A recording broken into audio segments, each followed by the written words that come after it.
Dallas ISD. It means everything for the city of Dallas. And it means everything for the players headed into battle in hopes for the school's first ever state championship. This is no more goal, making a state championship game. That's really amazing. I can't even explain that feeling right now. It's going to be a smash-mouth game, so you got to stay focused and bring the hat. Ooh, he dances at the 5. High-stepping down in the end zone. It's touchdown time in Texas. The goal today is Dallas ISD's first state title since 1958. Standing in the way is a team with an offense that could be mistaken for a 1958 opponent. Liberty Hill brings their slot T offense with 394 rushing yards per game against the stingy Golden Bears defense. The ball's on the turf. South Oak Cliff says they have the football, and they do. They took it away. The Panthers are 13-2. The Golden Bears are 14-1. Something has to give.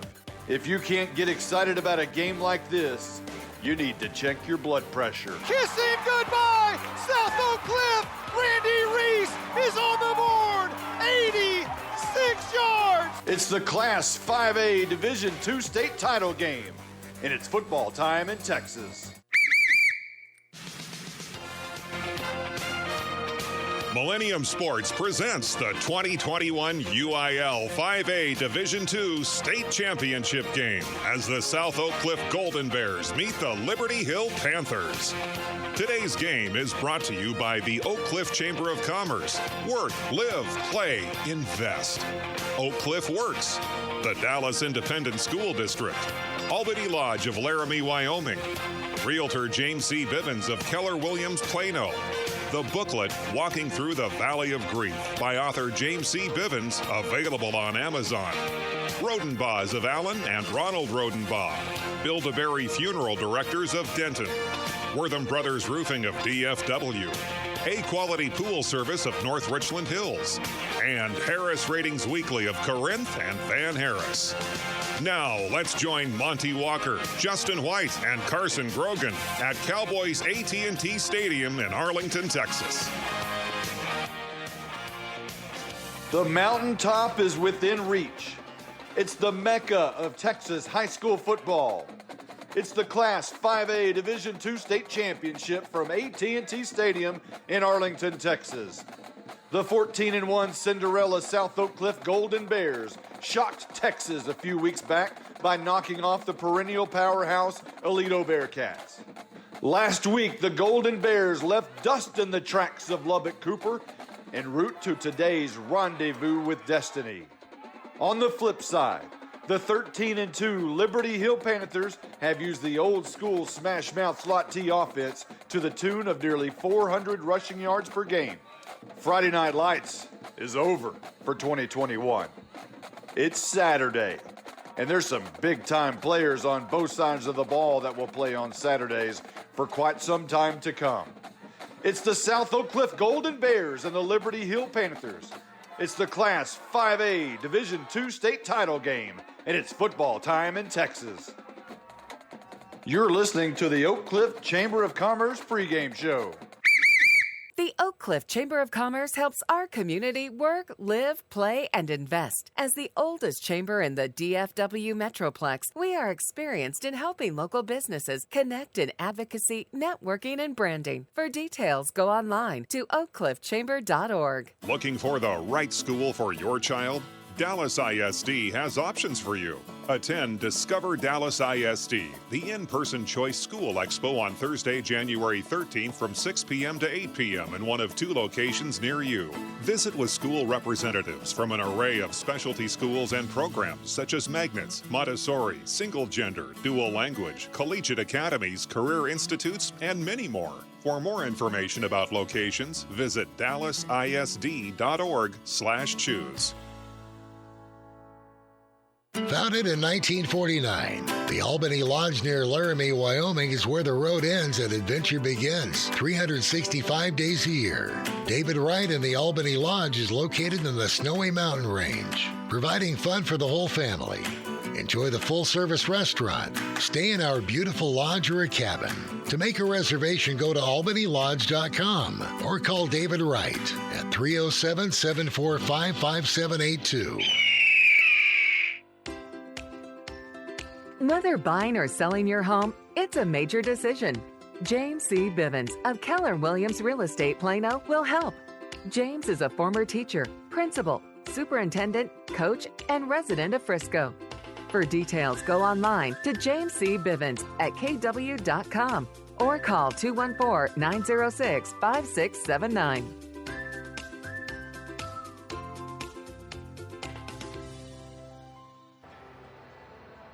Good morning. Live from AT&T Stadium, Monty Walker, Justin White, Blake Burnett, and young gun Carson Grogan on the sidelines today. Whether it's cold outside or hazy or gray, it doesn't matter.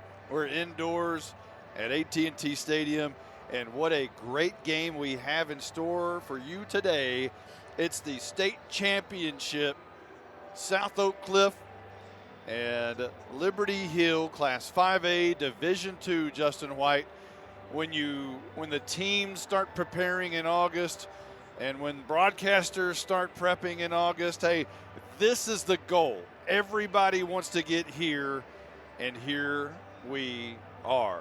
Yeah, we've reached the pinnacle here. This is why you put in the extra prep, the extra work, the extra time to reach this point. But enough about us. Right. There's a football team. There's a good game here today here. South Oak Cliff, Liberty Hill.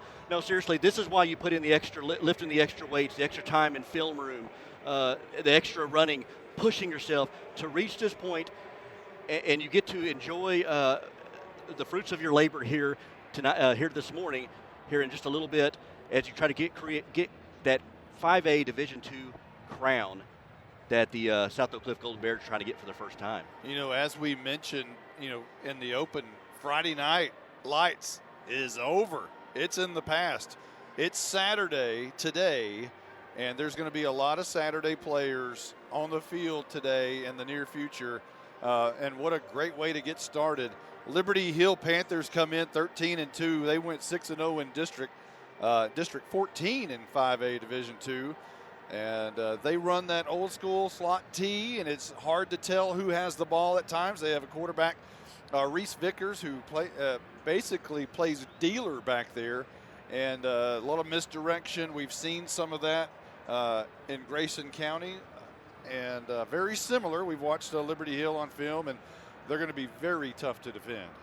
Yeah, there's going to be a lot. It'll be interesting to see how the speed of South Oak Cliff adjusts to the deception and the misdirections and the counters that Liberty Hill offense, that slot T offense has to offer. On the flip side, you have South Oak Cliff, who everything funnels through Kevin Henry Jennings. He's going to SMU, made a change of heart a few weeks back. Matter of fact, we were at practice a couple of weeks ago, and SMU was there, and by the time I left practice, it was already on the radio that he had got an offer from SMU, and a couple days later he had made that commitment to SMU. Kevin Henry Jennings, a tremendous quarterback. He is going to be dynamic in this football game if South Oak Cliff is going to have a chance to be, for the first time ever, state champions of any classification, and it would be 63 years for any Dallas ISD to capture a state championship. And if they're going to do so, Kevin Henry Jennings is going to be a massive part of that. Kevin Henry Jennings is a great story, too. I mean, that's one of the benefits of being able to play in the playoffs here and make such deep runs is the exposure and being able to have more coaches being able to see you there at the next level. And he was committed to Missouri State and had probably been looked at on the radar of SMU, but head coach Rhett Lashley came in there for Sonny Dykes and saw him and decided to offer him, and next thing you know, he's a Mustang.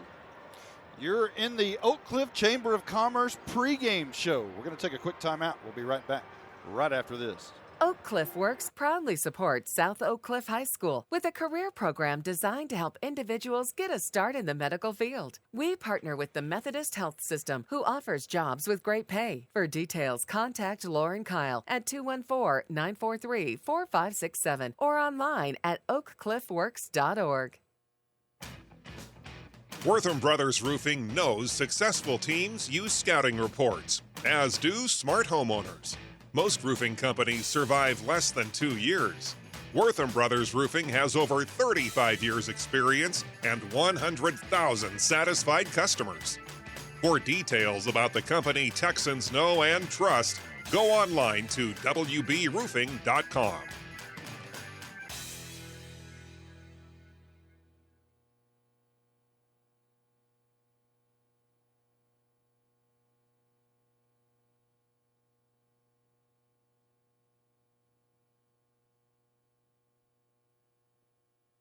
Welcome back. Welcome back to AT&T Stadium. Monty Walker, Justin White, Blake Burnett, Carson Grogan. Today it's the Class 5A Division II State Championship. And you're in the Oak Cliff Chamber of Commerce pregame show. Now let's talk to the Blizzard, Blake Burnett, for the first time. Blake is going to, and we've got our stat guy right here who needs to do stats real quick. So, Blake, if you can kind of go over our players that we're going to take a look at today. This is brought to you by Realtor James C. Bevins of Keller Williams Realty in Plano. We'll start with the Liberty Hill offense. They have three backs that do it all. Noah Long, a 5'10", 176-pound sophomore, has 233 carries for 2,008 yards on the season with 29 touchdowns. He has a long of 81. He averages 8.6 yards a carry and averages 133.9 yards a game. Fullback Logan Dyer also has 112 carries and 930 yards on the season, 9 touchdowns, a long of 94 yards, 8.3 yards a carry, and averages 62 yards a game. They have another running back, Joe Pitchford, a sophomore, 149 yards, 149 carries for 1,166 yards, 16 touchdowns, a long of 64 yards, and 7.8 yards a carry. He averages 83.3 yards a game. Grady Flynn, their fourth running back in the slot T offense, 86 carries for 824 yards, 11 touchdowns, a long of 51 yards, averages 54.9 yards a game. Quarterback Reese Vickers is 7 of 21 passing for 127 yards on the season. Only 2 touchdowns, as Liberty Hill does not throw the ball very much. And he has 27 carries for 169 yards and 4 touchdowns. That's the Liberty Hill offense main players. We will jump to the South Oak Cliff defense now. Free safety Manny Muhammad, 61 tackles on the year, 3 interceptions. Taylor Starling, 49 tackles, 2 interceptions. Kyron Chambers, the TCU commit at corner, 69 tackles, 3 interceptions, and a fumble recovery. David Spurrell, 68 tackles and 2 picks and a fumble recovery. Abdul Muhammad, 86 tackles, 2 interceptions, and 2 fumble recoveries. Jordan Mays, the big linebacker, 72 tackles on the season. And Ashton Stalker, 68 tackles on the season.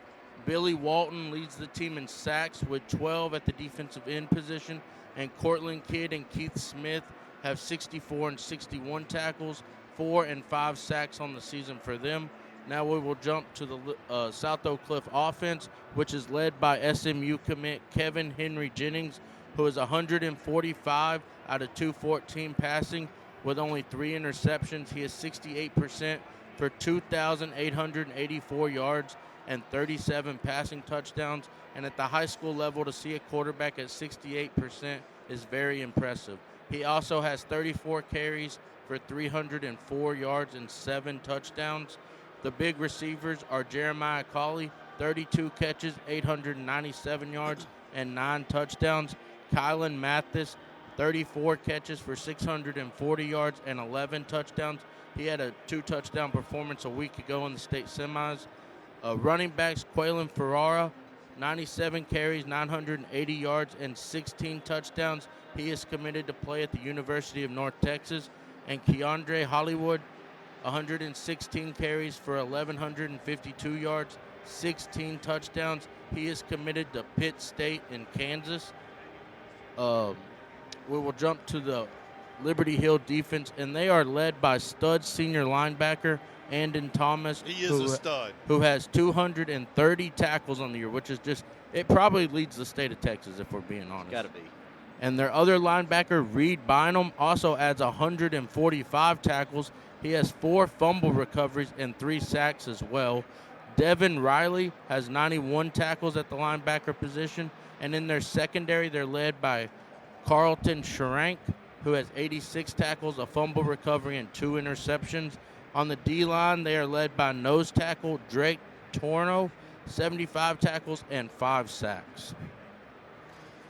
That is your realtor, James C. Bivens of Keller Williams Realty Plano. Stat board by the Blizzard, Blake Burnett. You're in the Oak Cliff Chamber of Commerce pregame show. The James C. Bivens team at Keller Williams Real Estate in Plano handles client transactions utilizing effective planning, cooperation, and teamwork. From new listing to closing, James C. Bivens team will handle the entire process. For details, go online to jamescbivens@kw.com.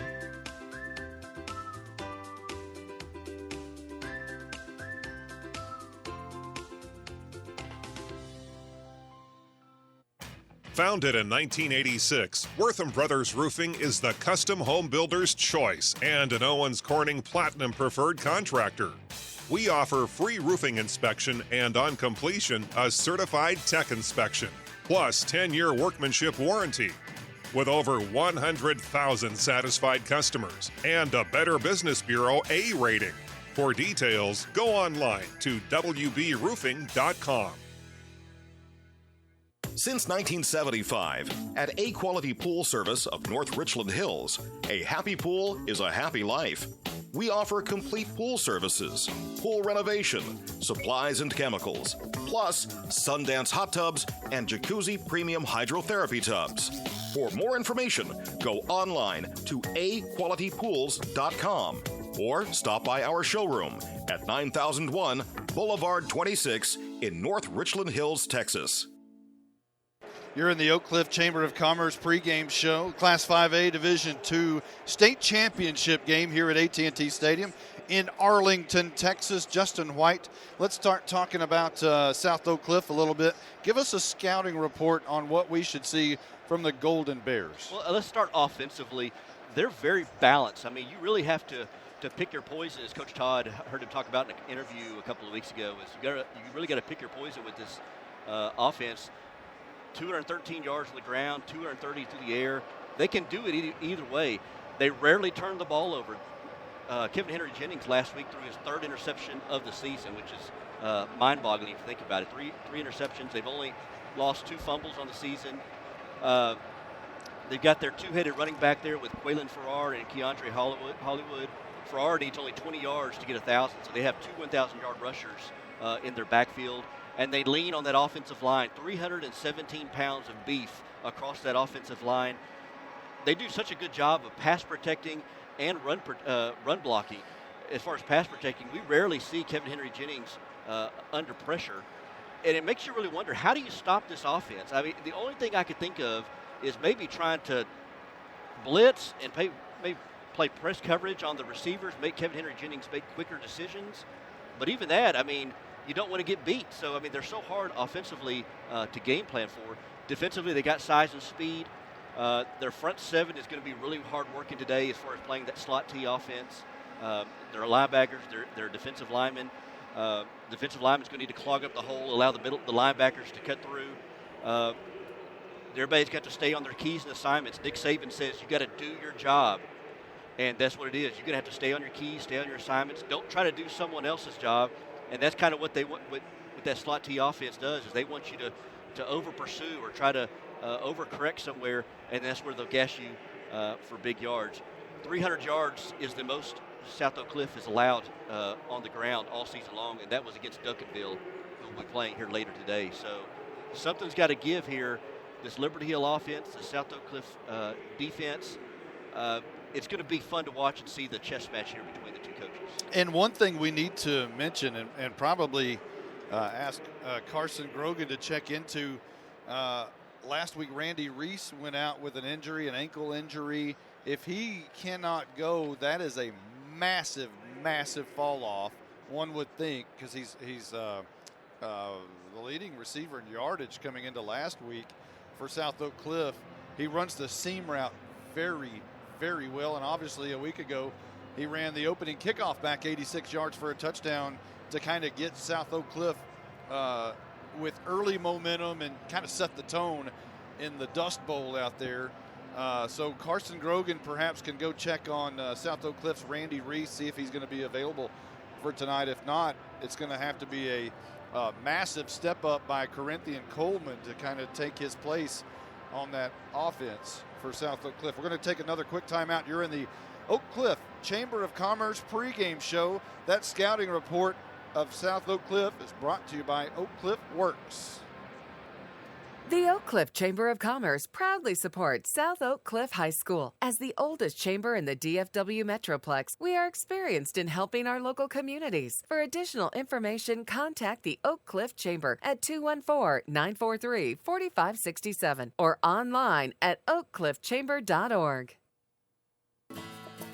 Everything your child needs to succeed is in Dallas ISD. Dallas ISD neighborhood schools are home to innovation, championship athletics, fine arts, dual language, extracurricular activities, and so much more. Home is where students grow, learn, discover, and where they are always welcome. Learn more about Dallas ISD at dallasisd.org. You're in the Oak Cliff Chamber of Commerce pregame show. It's the Class 5A Division II state title game. South Oak Cliff and Liberty Hill. Let's get a scouting report, Justin White, on Liberty Hill. And this is brought to you by Realtor James C. Bivens of Keller Williams Realty in Plano. Well, before we talk about the ground game, let's talk about their aerial attack. There isn't one. They've thrown attempted 28 passes all season long for 222 yards. That's 15 yards a game. So they rarely pass the ball. They keep it on the ground. They got 4 players over 800 yards this season. They have ran the ball for 800 yards this season. Noah Long has gone over 2,000 yards. He averages 134 yards a game. A couple of their running backs are sophomores, and they have a junior, and their quarterback, Reese Vickers, is a junior. Reese Vickers, who took over in week 5 after their starting quarterback went down midway through the season, and he's done a very good job of leading this offense. 394 yards of rushing, 409 yards total per game. They average 46 points per game. Their defense, we had mentioned it earlier in Blake's stats, is Andon Thomas, a middle linebacker, 230 tackles on the season. They forced 24 fumbles. They've had 6 interceptions. They turn the ball over a total of 30 times a game, forced 30 turnovers, and that's about 2 turnovers a game. They allow about 14.5 points per game. They played Crosby last week, who is a kind of a similar team to South Oak Cliff. Very athletic, very fast, and they beat the brakes off Crosby last week. So which I know South Oak Cliff has not taken this team lightly, but Liberty Hill is used to playing athletic teams and with a lot of speeds and a lot of size, so they're accustomed to teams like that. So it'll be a good matchup. That's your Realtor James C. Bivens of Keller Williams Realty Plano scouting report of Liberty Hill. Monty Walker along with Justin White, Blake Burnett, Carson Grogan, bringing you today the Class 5A Division II state title game with South Oak Cliff and said Liberty Hill. We're going to take a quick timeout. We'll be right back. You're in the Oak Cliff Chamber of Commerce pregame show. Oak Cliff Works provides workforce training to assist on or underemployed residents within the 87 square mile area of Oak Cliff. We provide middle skilled job training and apprenticeships. Contact Keandra Jones of Oak Cliff Works at the Oak Cliff Chamber of Commerce online at oakcliffworks.com. The James C. Bivens team at Keller Williams Real Estate in Plano handles client transactions utilizing effective planning, cooperation, and teamwork. From new listing to closing, James C. Bivens team will handle the entire process. For details, go online to jamescbivens@kw.com.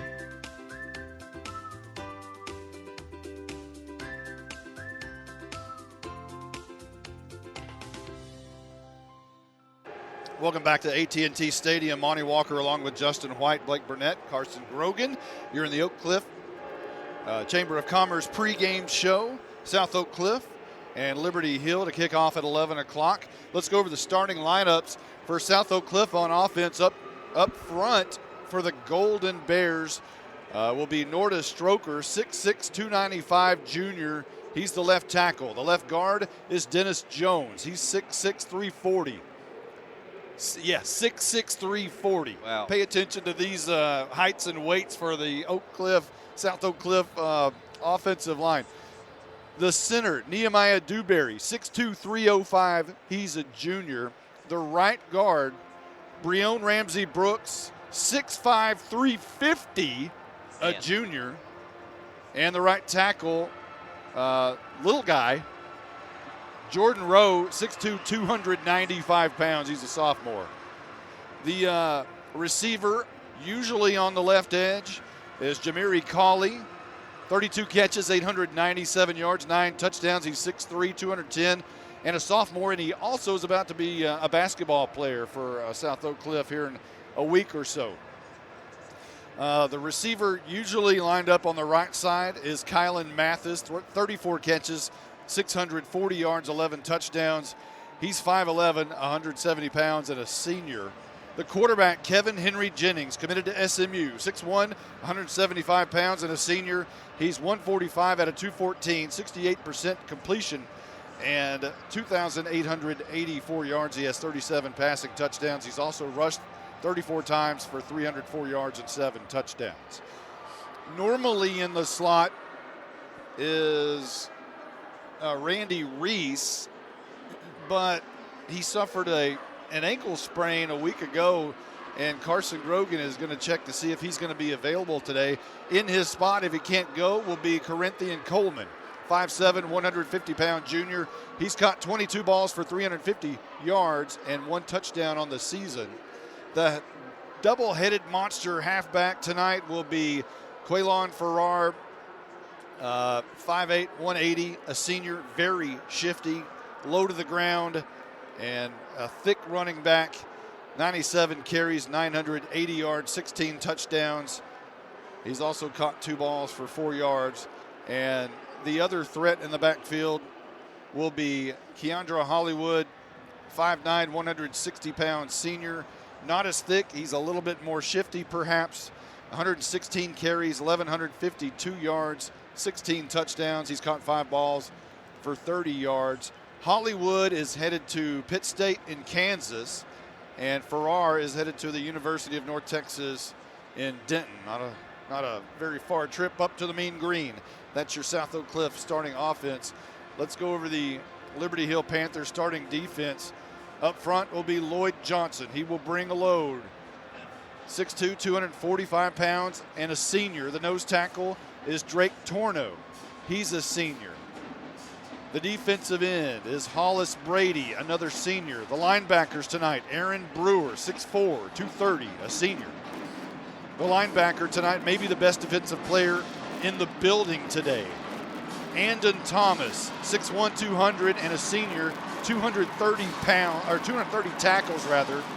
And his teammate inside linebacker is Reed Bynum, 5'10", 180, and a senior. Outside linebacker is Devin Riley, and he is also a senior.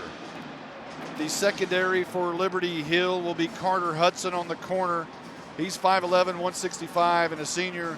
Opposite of him on the other corner is Aiden Burrell, 5'11", 180, and a junior.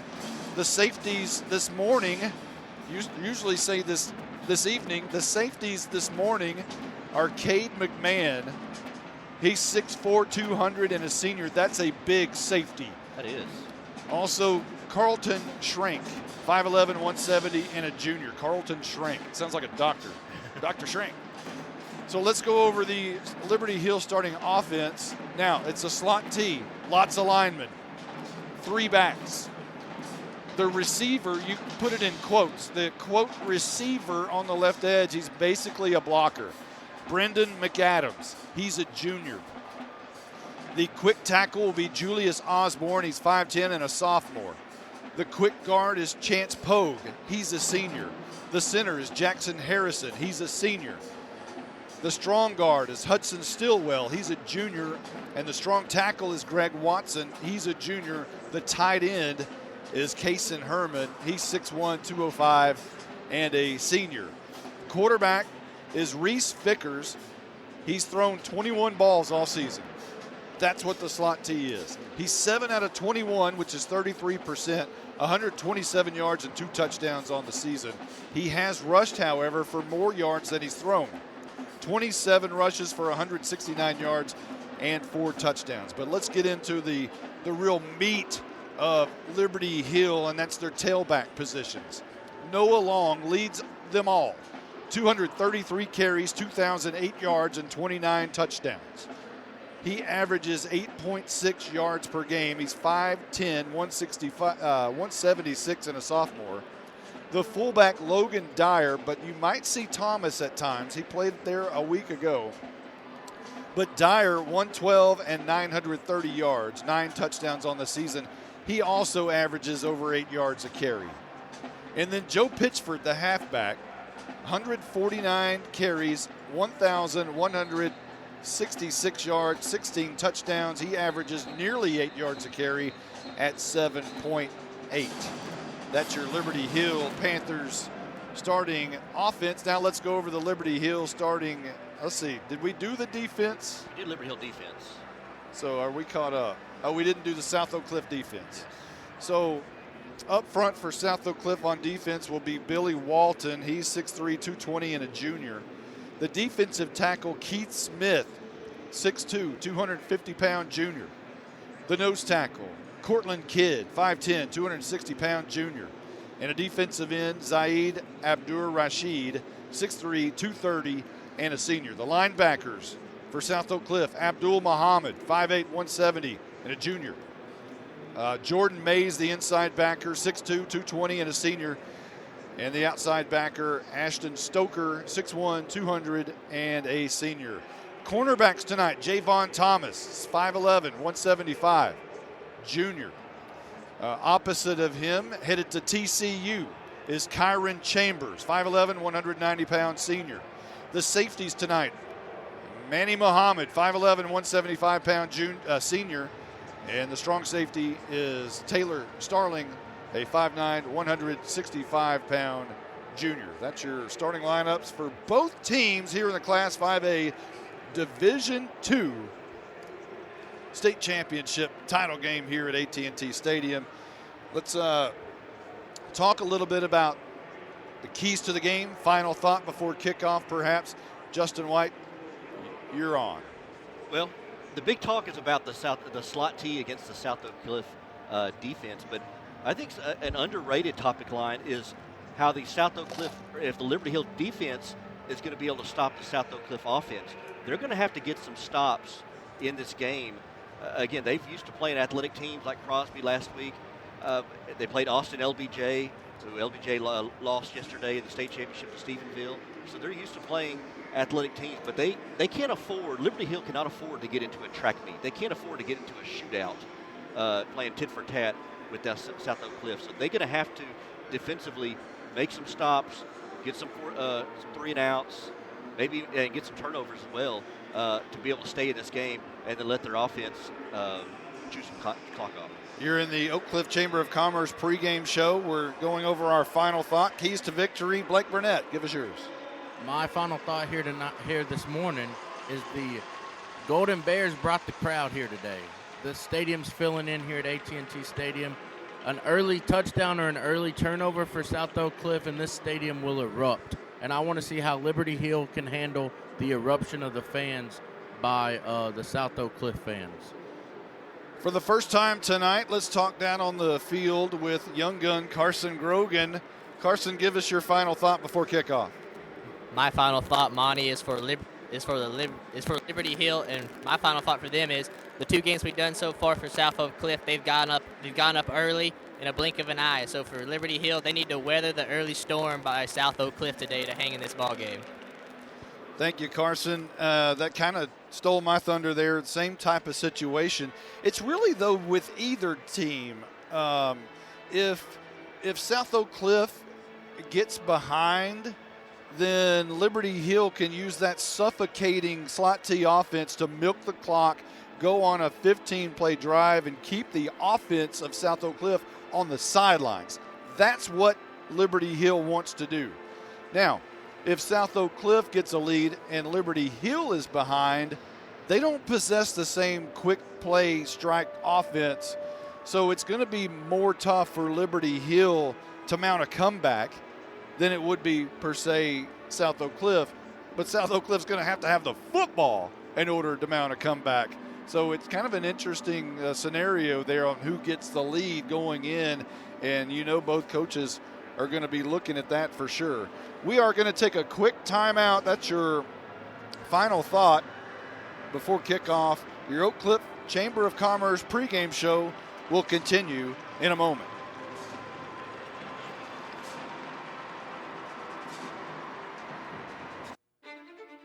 It's been a trying year for parents.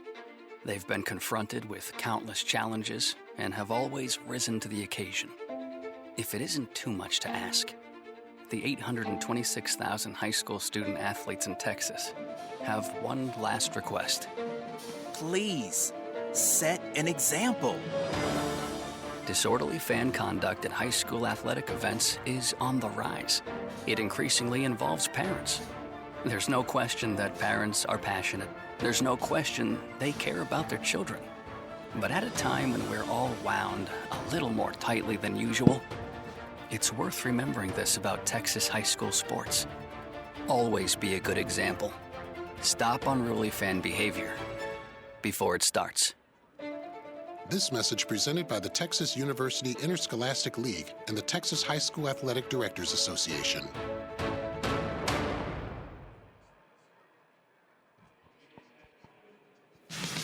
Millennium Sports hopes you enjoy this presentation of Bright Lights Game of the Week Football 2021. If you or family, your business, school organization, or church would like to support your team's quest to be best and share history, then contact John Froh, president of Millennium Sports, at 214-642-7003 or email jmfro@att.net. Enjoy the game.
Ladies and gentlemen, it is Class 5A Division II state title football time in Texas. Justin White. Boy, let's do it. I'm excited. I tell you what, you guys may look at it. I may hit one of y'all. I'm going to put on the pads right now and go down there. But this is I can't wait for this game. Let's check down with our sideline reporter, Carson Grogan. Give us our atmosphere. Tell us what's going on down there. Oh, they changed her.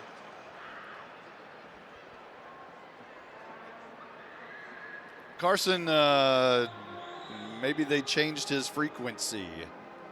Uh-oh. 7 minutes before kickoff. So we're not able to talk to our sideline guy now. So with that, the players are coming onto the field. We're not able to talk to our sideline guy now. So we will make do with that as Liberty Hill comes out onto the field doing their stretching into the end zone. They're going to be in all purple today. Purple pants, purple jerseys, and purple helmets. South Oak Cliff in all white today. And the crowd also in all white. White pants, white shirts and the silver helmets as Coach Todd walks onto the field. And everybody from South Oak Cliff is decked out in all white, Justin White. You know, in those white jerseys, in normal circumstances, I'd be like, man, this is going to be so hard to see the letters and numbers. Luckily, we got a big screen right up here in our face that allows us to see right up close the letters or the numbers there on South Oak Cliff's icy white uniforms. Yeah, the uniforms are going to be a little bit tough for us to see. We're way up here in the corner of AT&T Stadium, and the white jerseys with the gold numbers, a little bit, you know. Like I said, good thing you got a big screen here to hit. Yeah, it's going to help. Yeah, but yes. Yeah, we're just about hopefully done with the pageantry as Liberty Hill is warming up. We've done the national anthem. Would really like to visit with our sideline guy, but they have changed some frequencies on us at the last minute, so we don't know if we're going to get to be able to do that or not. So again, this is the Millennium Sports Productions Class 5A Division II State Championship game. Liberty Hill along with South Oak Cliff. It ought to be a great game, Justin White. This is one I've been looking forward to. South Oak Cliff has got the city of Dallas behind them. They're trying to win Dallas ISD since 1958, the Prairie View League before integration, and 1950 with Sunset High School. And so this will be the first for South Oak Cliff High School individually. But each round, I think it started getting everybody's attention after they beat Aledo 3 weeks ago. 10-time state champion Aledo Bearcats. That's when they started getting the attention of the city of Dallas after you got past that point. And each week you just got more and more people coming out of the woodworks. You got the mayor supporting them, the police department. You got everybody. And I think it's cool that you have all the Dallas ISD schools coming together to support South Oak Cliff. You got the, Lincoln putting down their purple and white. Carter Cowboys putting down their red and blue. And everybody putting on the gold and white here to support the South Oak Cliff. There is a lot of white shirts in this building, Justin. There are. And they circle almost the entire bowl. The Liberty Hill Panthers have brought a lot of purple, and they stretch from end zone to end zone on both both levels, the lower level and the second level. South Oak Cliff stretches from end zone to end zone in white and the second level, but they wrap around in the end zones. Yes, and as we look outside, we can see outside one of the windows here, and they're starting to line up outside, so there's more to come for this crowd here today. And South Oak Cliff starts waving their towels as their boys enter the field in all white. The Golden Bears are where they want to be, and I tell you what, they've never, ever been here before. That's the first time South Oak Cliff has ever stepped onto the field of a state title game, and their crowd erupts. Here they come. Again, in all white, going to be led today on offense by Kevin Henry Jennings, their all-world quarterback, headed to SMU.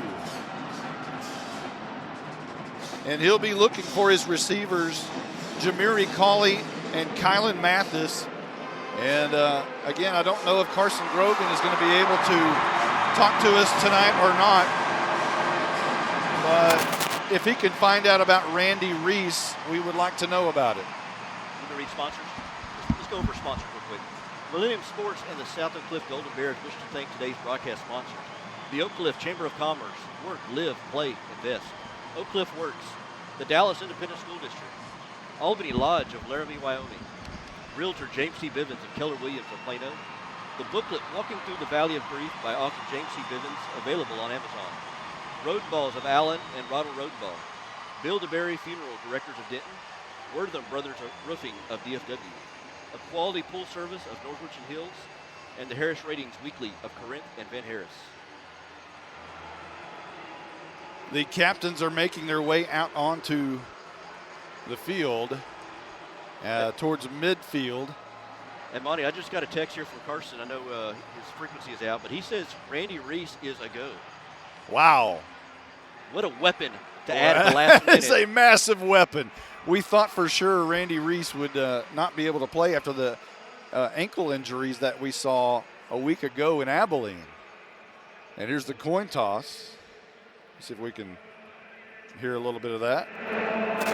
We're not going to be able to hear that through the echo, but South Oak Cliff is sending one representative out there to the coin toss. And it appears that South Oak Cliff has won the toss. You can hear the crowd.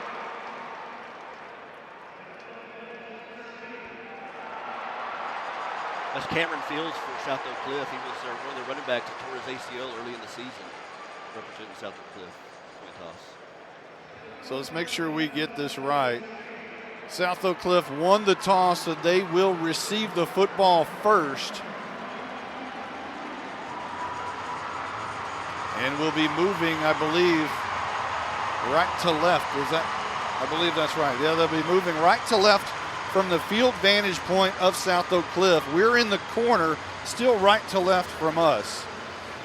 But we are just about ready to get this thing kicked off. Justin White, are you a little bit excited? This is where all broadcasters want to be also, not just the players, but all of us. We love to be, we start in August just like they do. This is where you want to be. Yeah, this is where you put in the time of the prep, and this is what you're trying to reach here. And we didn't think we were going to be here during the football season, but things have arranged and the stars have aligned, and we have found our way up here. We're Brad and Babe. I don't know if it's the exact move, but we're Brad Shannon and Babe Laufenberg near where they broadcast the Cowboy games. Diego Varela will start this football game when he tees it up for our opening kickoff. Again, the pregame show was brought to you by Oak Cliff Chamber of Commerce. We are just about ready to get underway here. South Oak Cliff in all white. White jerseys, white pants, white helmets. And they are sparkling white with the gold numbers. And I'm not talking yellow gold. They're gold. And also the gold decals on the helmet. It says sock along the helmet. It has Oak Cliff written along their pants, on their trousers right there on the right side, on the side. All coaches are also wearing white tops and white bottoms. Everybody, it's a whiteout. It really is. And we have Justin White up here calling the game. Yeah, only fitting. So my apologies. South Oak Cliff will be moving left to right, not right to left, from our vantage point.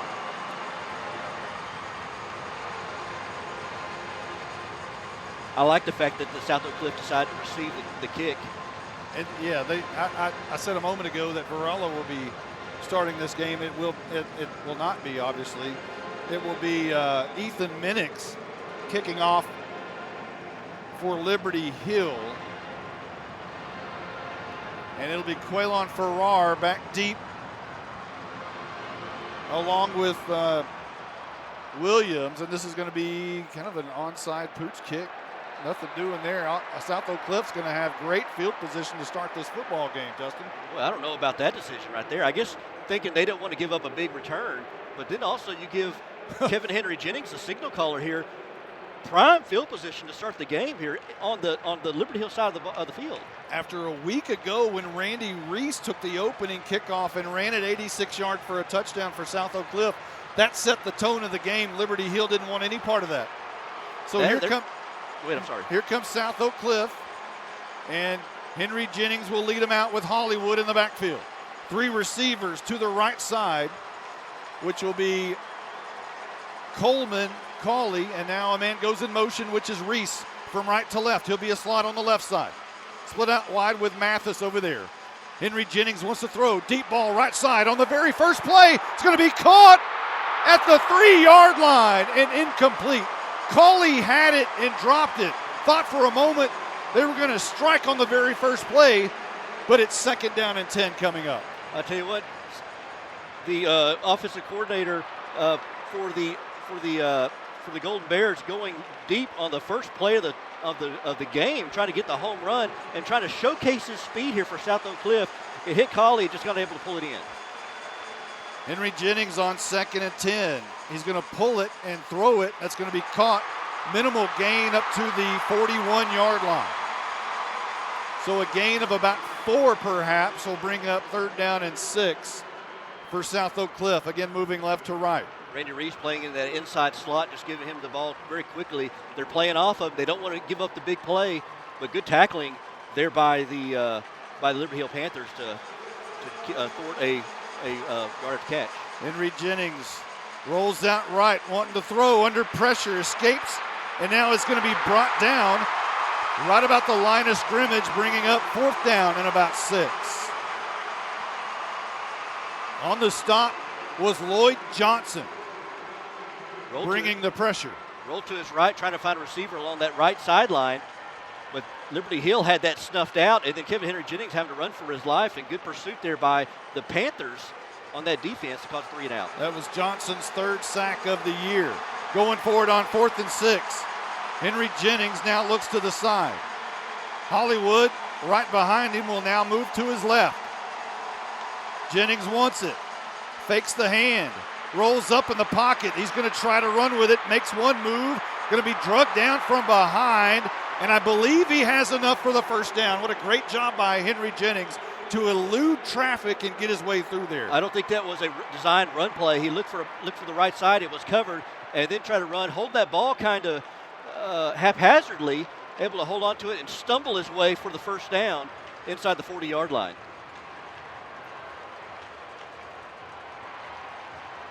Farrar into the backfield. He'll switch with Hollywood. And now a man goes in motion from left to right, and that's Coleman. Henry Jennings on 1st and 10 is going to keep it on the read option, and he'll roll forward for a few yards and set up a 2nd down and 5 after a pretty good 5-yard run there. Kevin Henry Jennings, not much of a runner, 34 carries, 304 yards. He can run it, but he's more of a passer and gets a few yards there on that run. Yeah, he came into the year 34 carries, 304 yards rushing.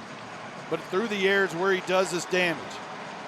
Farrar to his left, man in motion is Coleman from right to left. Henry Jennings will hand off to Farrar. First carry by a back tonight, and he has pretty good rushing yardage to near the 20 at the 21-yard line, and that again will move the sticks for South Oak Cliff. Waylon Farrar, the UNT commit, our first run of the night, or of the morning there for Waylon Farrar. 97 carries, 980 yards. He gets off that off tackle, bounces to the outside, and able to wrestle his way for a 1st down, move the sticks for the Golden Bears. 1st down and 10, left to right. South Oak Cliff in all white. White tops, white bottoms, white helmets. And now whistles before we get underway here. I believe there was movement on the left tackle, which would be Norda Stoker.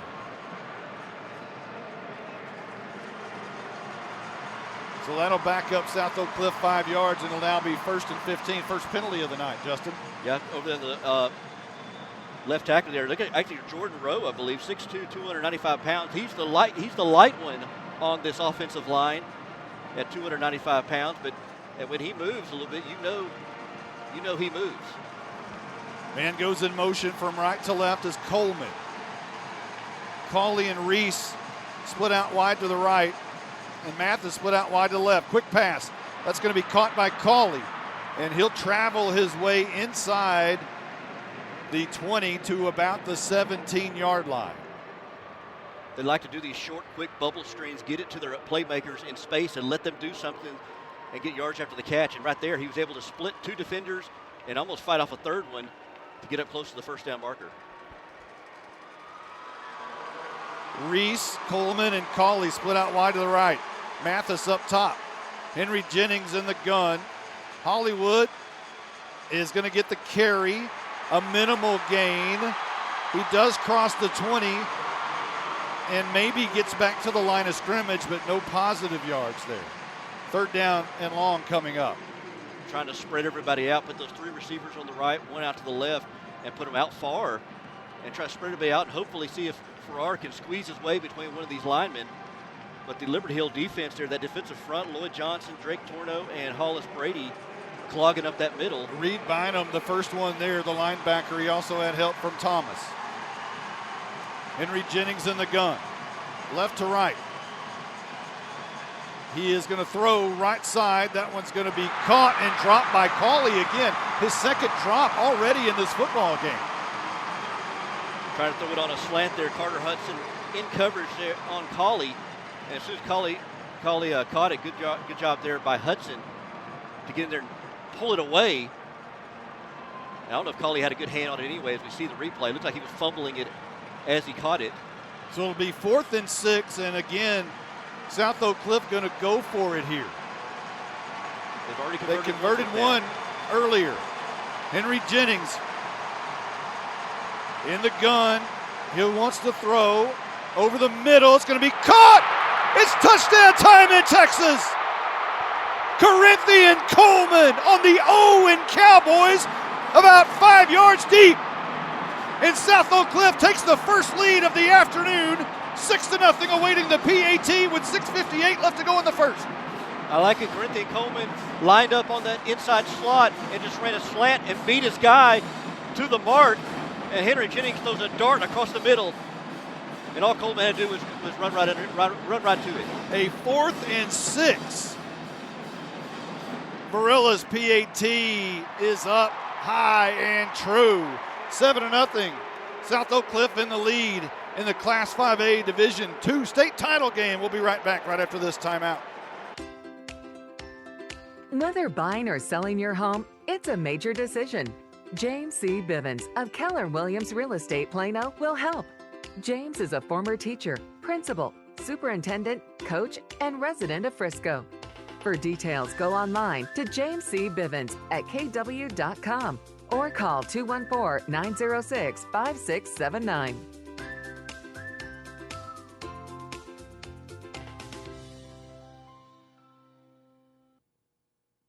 What's your favorite high school sports memory? A late inning rally? A game-winning shot? A photo finish? Maybe it's a pep rally or a pregame ritual. Maybe it's the euphoria of a late-night bus ride home after a hard-fought win. Maybe it's having pizza with teammates after the game. Now, imagine if it never happened at all. School sports need your help. With budgets getting tighter, it's more than the games that are on the line. It's all the traditions, the community pride, the culture of your hometown high school. Plus, all those memories that are on the line, too. What can you do? It's simple. Buy a ticket when you can. Go to a game. Take the whole family. Let's do everything we can to keep those cherished school sports memories alive. This message presented by the Texas University Interscholastic League and the Texas High School Athletic Directors Association. 7-0, South Oak Cliff in the lead in the Class 5A Division II state title game. Monty Walker along with Justin White, Blake Burnett, and Carson Grogan. Blake, give us a scoring drive recap if you can, please. Yes, Monty. South Oak Cliff got the ball at the 45-yard line after the opening kickoff, went 10 plays in 5 minutes and 2 seconds and scored on a 17-yard touchdown pass from Kevin Henry Jennings to Coleman. 55 yards on the opening drive. That's 45. No, 55 yards on the opening drive for South Oak Cliff. And they have the early lead this morning, afternoon, whatever it is. We're going to try to talk to Carson Grogan if he can just pop on at will. We'll see if he can hear us and try to connect to us down there. Well, one thing we're dealing with is TV timeouts here this afternoon. Or this morning. But it was key on that drive by South Oak Cliff was there were two key fourth down conversions, one by Kevin Henry Jennings on a scramble to get the first down, and then obviously on the touchdown to Corinthian Coleman. So now we'll see the slot T for the first time today after this kickoff by Varela. And again, it's 7-0 South Oak Cliff in the early lead, and they have packed the people in here in all white. Varela to kick off from the left hash towards the west end zone, which is so controversial during playoff games. And when the Cowboys play here, the sun's always in their eyes instead of the opponent. It always affects the Cowboys worse than it does the opponents. Everybody's been begging for a curtain up there. So Varela, he's going to bang it away deep to the left side. Going to be taken at about the 12-yard line, coming up the right side of the field. Going to be slung out of bounds past the 25, and Liberty Hill will set up shop at about their own 26-yard line, and that's going to be returned by Hudson. Carter Hudson on the return. And here we get to see the slot T offense. It's a methodical offense, and it is, if you can't figure it out, it will gash you for many yards. They run to the line of scrimmage. Vickers is going to hand off to the first man through, and that'll be a gain of maybe 4 or 5, maybe 3 perhaps, and that was Dyer on the carry. Logan Dyer, 112 carries, 930 yards, coming in with 9 touchdowns. He starts the game on offense. And Vickers is coming around to this side, and that's Noah Long who gets the carry. We've seen that play local in Grayson County. They call it the 8-hole reverse. And that's what Noah Long just ran right there, coming to the near side. And not a whole lot of yardage there. He starts off on the right side, right behind the right tackle, right guard, and then comes left, go behind the left tackle, left guard, but minimal gain. 3rd down and 5. Handoff to the right side. That's Pitchford, and he's buried at the 36-yard line, a gain of 1. So a 4th down coming up about 12 yards shy of midfield. So we'll see what Liberty Hill elects to do here. The advantage with the slot T is you get 4 downs instead of 3. And we'll see if they'll use that. They're not going to do it. They're going to bring the punt team on today for the very first time on the very first possession. And that's got to be a huge, huge win for South Oak Cliff on this very first series. Yeah, that's something with Liberty Hill is you don't want to go for it this deep in your territory this early in the game. Andon Thomas is the punter. And he'll stand at his own 22-yard line. Runs a little bit to the near side, left-footed punter, bangs it away, and it's going to roll at the 30 and be killed right there. South Oak Cliff just took a look at it and decided not to return it. And the Golden Bears will set up shop now at their own 30-yard line. Well, you couldn't have written up the first possession any better for the Golden Bears. They march down the field, get the touchdown, and then on defense, they get the 3 and out on Liberty Hill and have a chance to drive down. Liberty Hill's going to have to shore up some things on defense. They did a pretty good job of kind of making things uncomfortable for Kevin Henry Jennings. They've been rushing 3. They may have to end up blitzing or bringing an extra defender there on Henry Jennings.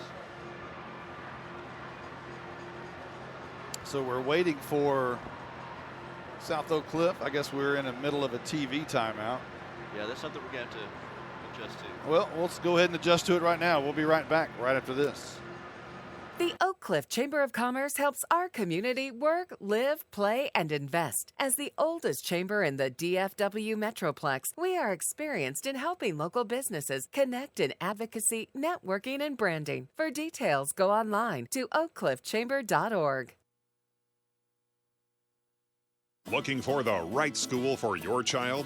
Dallas ISD has options for you. Attend Discover Dallas ISD, the in-person choice school expo on Thursday, January 13th from 6 p.m. to 8 p.m. in one of 2 locations near you.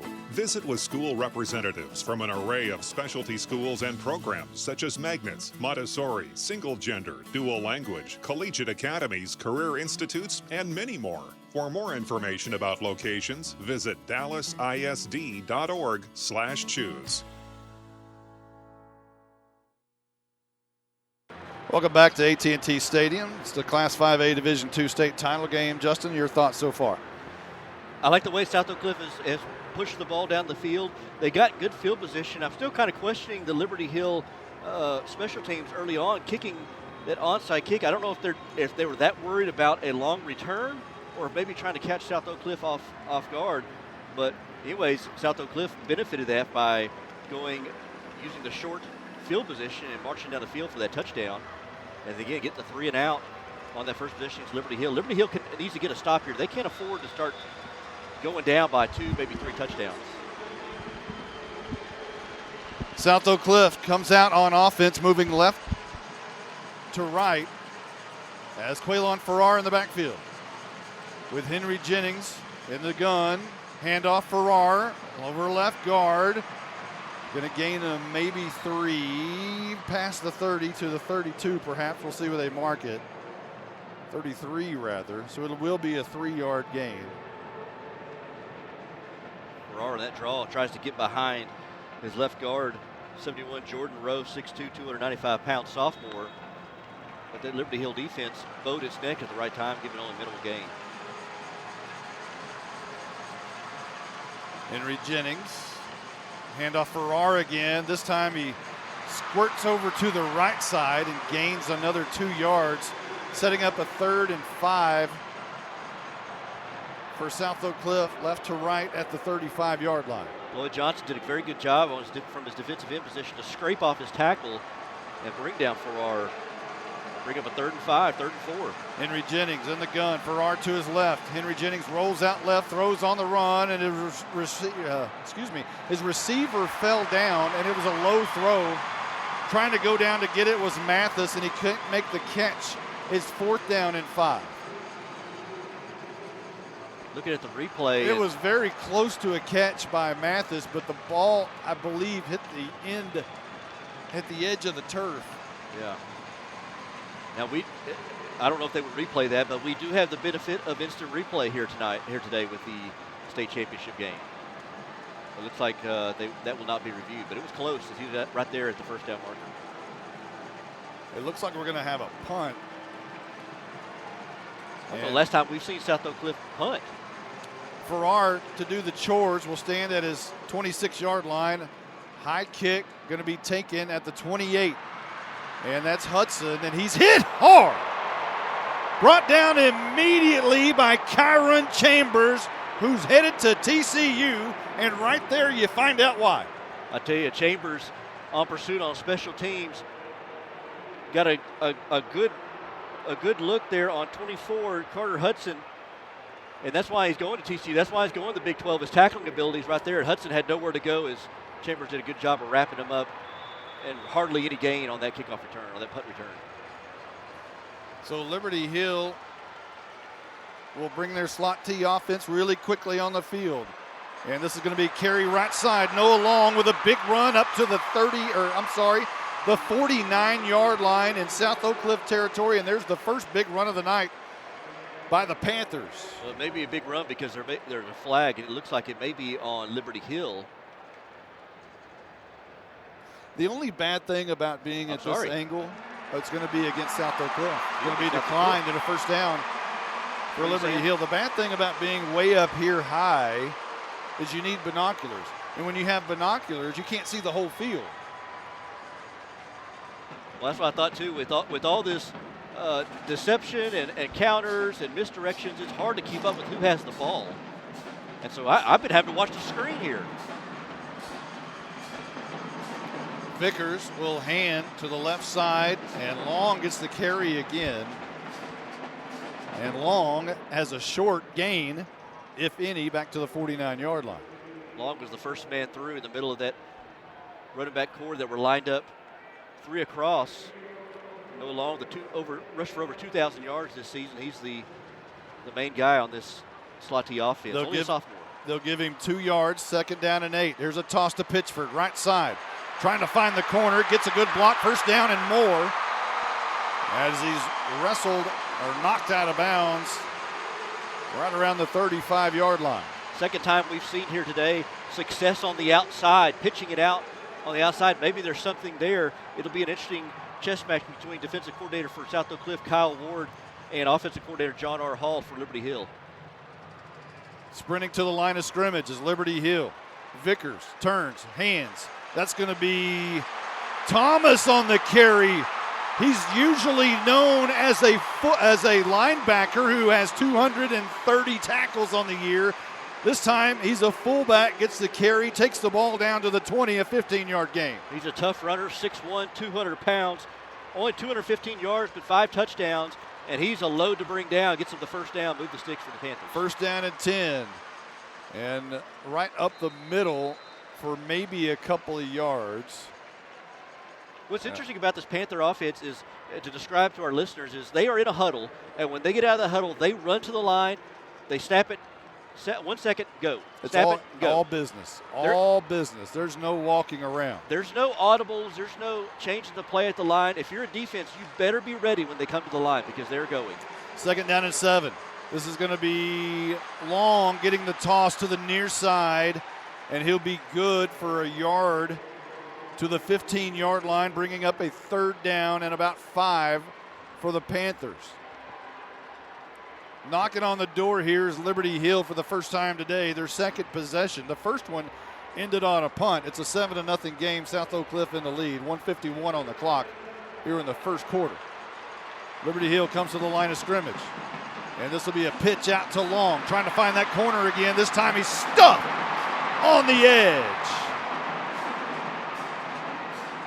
David Spruels was right there along with Javon Thomas, and now we've got decision time for Liberty Hill with a fourth down and about 3. Good job there by Spruels and Javon Thomas. I think it was Thomas who was able to scrape off his block and get that tackle. Here we go, fourth down. Big play right here. And Liberty Hill jumps off sides. They were trying to get South Oak Cliff to jump, but they end up jumping themselves. And that'll bring it back 5, and now you would imagine the field goal unit will come on for Liberty Hill. That's a huge, huge costly penalty in Week 16. Because that's where they want, 4th and 3. This is right where they would want to be. And the quarterback, Reese Vickers, comes to the line, and the one time he's trying to make it audible, somebody jumps around his left tackle, around that tight end area, and that's going to cost him 5 yards, and looks to appear to be a kickoff, a field goal try. Ethan Minix to do the kicking. It'll be a 35-yard attempt on the right side, and whistles before this one gets underway.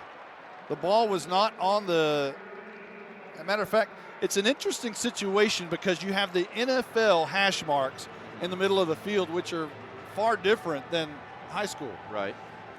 So they had the ball what appeared to be outside the hash, but it was marked out where it's supposed to be, where the hash generally is. And a timeout's been called. Appears to be timeout by Liberty Hill. We'll take 1, 2. We'll be right back right after this. Founded in 1949, the Albany Lodge near Laramie, Wyoming is where the road ends and adventure begins, 365 days a year. David Wright and the Albany Lodge is located in the Snowy Mountain Range, providing fun for the whole family. Enjoy the full-service restaurant, stay in our beautiful lodge or a cabin.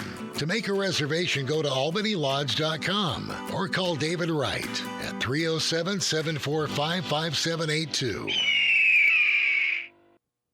Welcome back. AT&T Stadium, the site of the Class 5A Division II state title game. South Oak Cliff and Liberty Hill. We're about to see a 35-yard field goal attempt by Ethan Minix of Liberty Hill. Right now it's a 7-0 game. South Oak Cliff in the lead. 41 seconds left to go in the first quarter.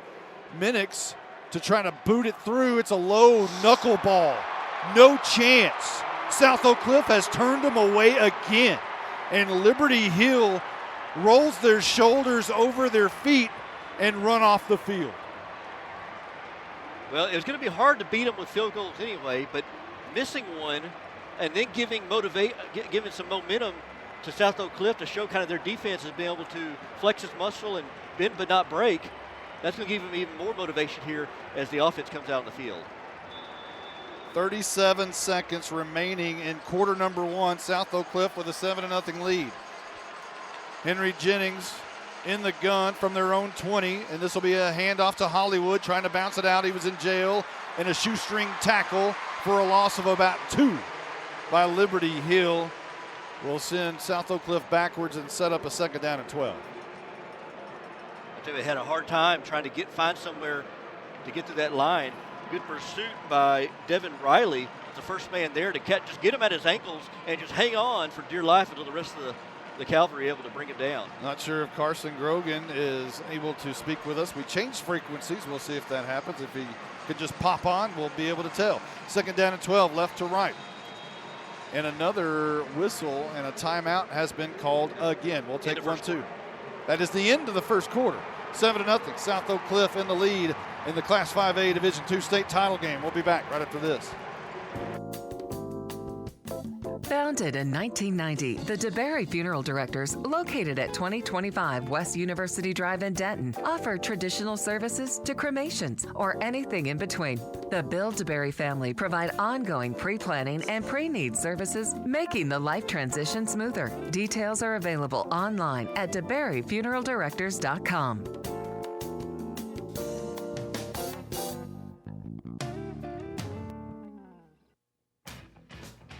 Wortham Brothers Roofing knows successful teams use scouting reports, as do smart homeowners. Most roofing companies survive less than 2 years. Wortham Brothers Roofing has over 35 years experience and 100,000 satisfied customers. For details about the company Texans know and trust, go online to wbroofing.com.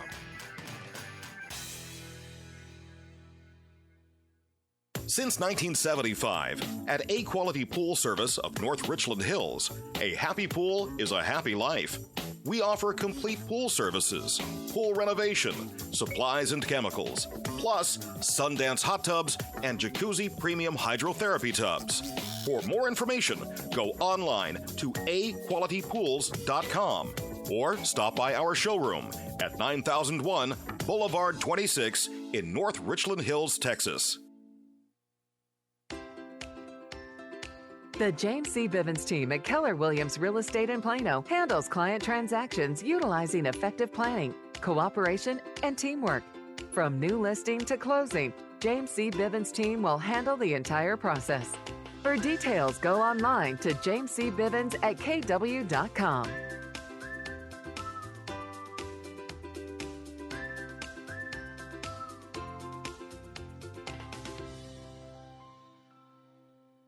Seven to nothing. South Oak Cliff in the lead here at AT&T Stadium in the Class 5A Division II state title game with Liberty Hill. Monty Walker along with Justin White, Carson Grogan, and Blake Burnett. And we'll switch. Mic test, 1, 2, 3. Mic test. Hey, we might have Carson after all. It's a little bit hazy and fuzzy, but we'll get him. All right. So right to left. Now goes South Oak Cliff, as they'll switch to the very far end. Henry Jennings in the gun with Hollywood behind him. Henry Jennings throws out right side. That one's almost picked off, but a great catch made on the right side. Hudson tried to pick it off for Liberty Hill, but Mathis was right there to make the great catch on the right side, and that'll move the sticks. Hudson was trying to play press coverage, and he almost able to step in front of that. Good job there by Mathis to hang on to it. And that's something they may try to do, is try to play a little bit more up on him. Don't give him as much cushion. Or at least to Mathis, maybe. Manny Muhammad split out wide to the near side. This will be a handoff over left guard to Hollywood. Maybe a couple. They'll spot it near the 34-yard line. And it'll bring up 2nd down and 9 for South Oak Cliff. The run game has not been able to move much at all. I was about to say, the run game has not been there. Lloyd Johnson has been the reason for that. He's in there on that defensive line, disrupting things and doing a good job of shedding his blocks and make tackles. Henry Jennings in the gun on a 2nd down and 9. Swing pass out near side, caught by Reese. And that will move the sticks likely at the 43-yard line. And it will. So a new set of downs for South Oak Cliff. And Jennings, what Henry Jennings is able to do today is those quick passes. Now, if everyone would make the catch, that would help out. There's been a couple of drops for South Oak Cliff. Again, everybody likes when they play off of them, that gives them a cushion to be able to get to the playmakers and let them make some play in space. Farrar in the backfield with Henry Jennings. A new set of downs. And this will be a handoff, and hit right at the line of scrimmage is Farrar, and he was busted for no gain. Farrar, 5'8", 180 pounds. He takes a big hit like that, and he's going to feel it. And again, we talk about this defense here, especially who's that coming in there? Aaron Brewer. Aaron Brewer from his outside linebacker position, able to wrap up. They don't miss very many tackles.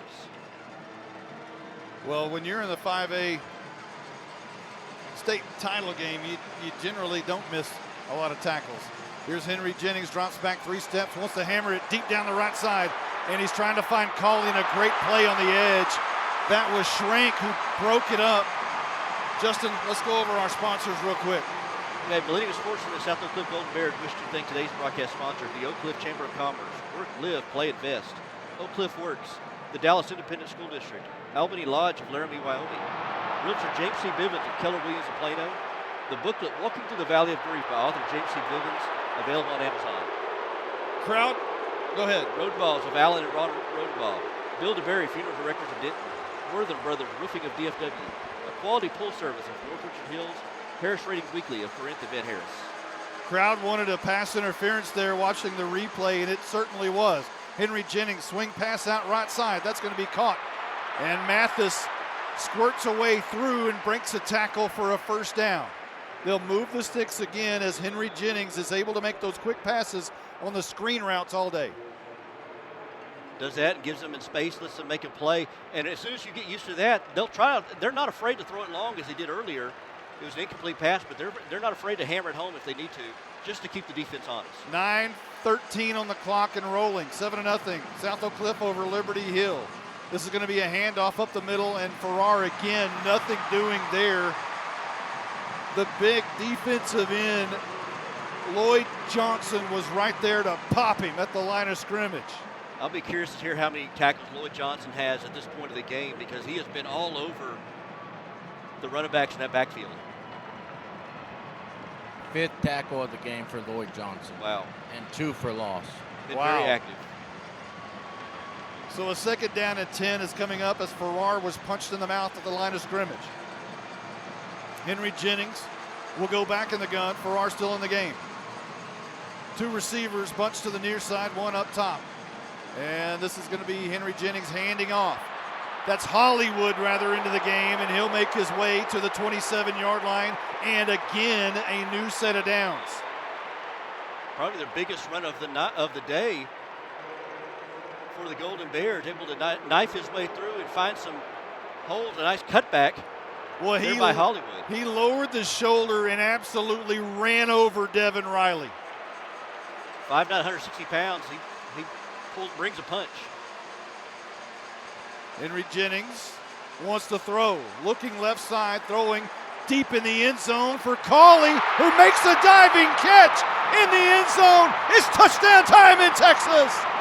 South Oak Cliff on the board again. 13-0 with a PAT coming back with 7:46 on the clock here in the 2nd quarter. Perfect placement by Kevin Henry Jennings to Jamari Cawley. Just a drop in the bucket, and he threw it downfield.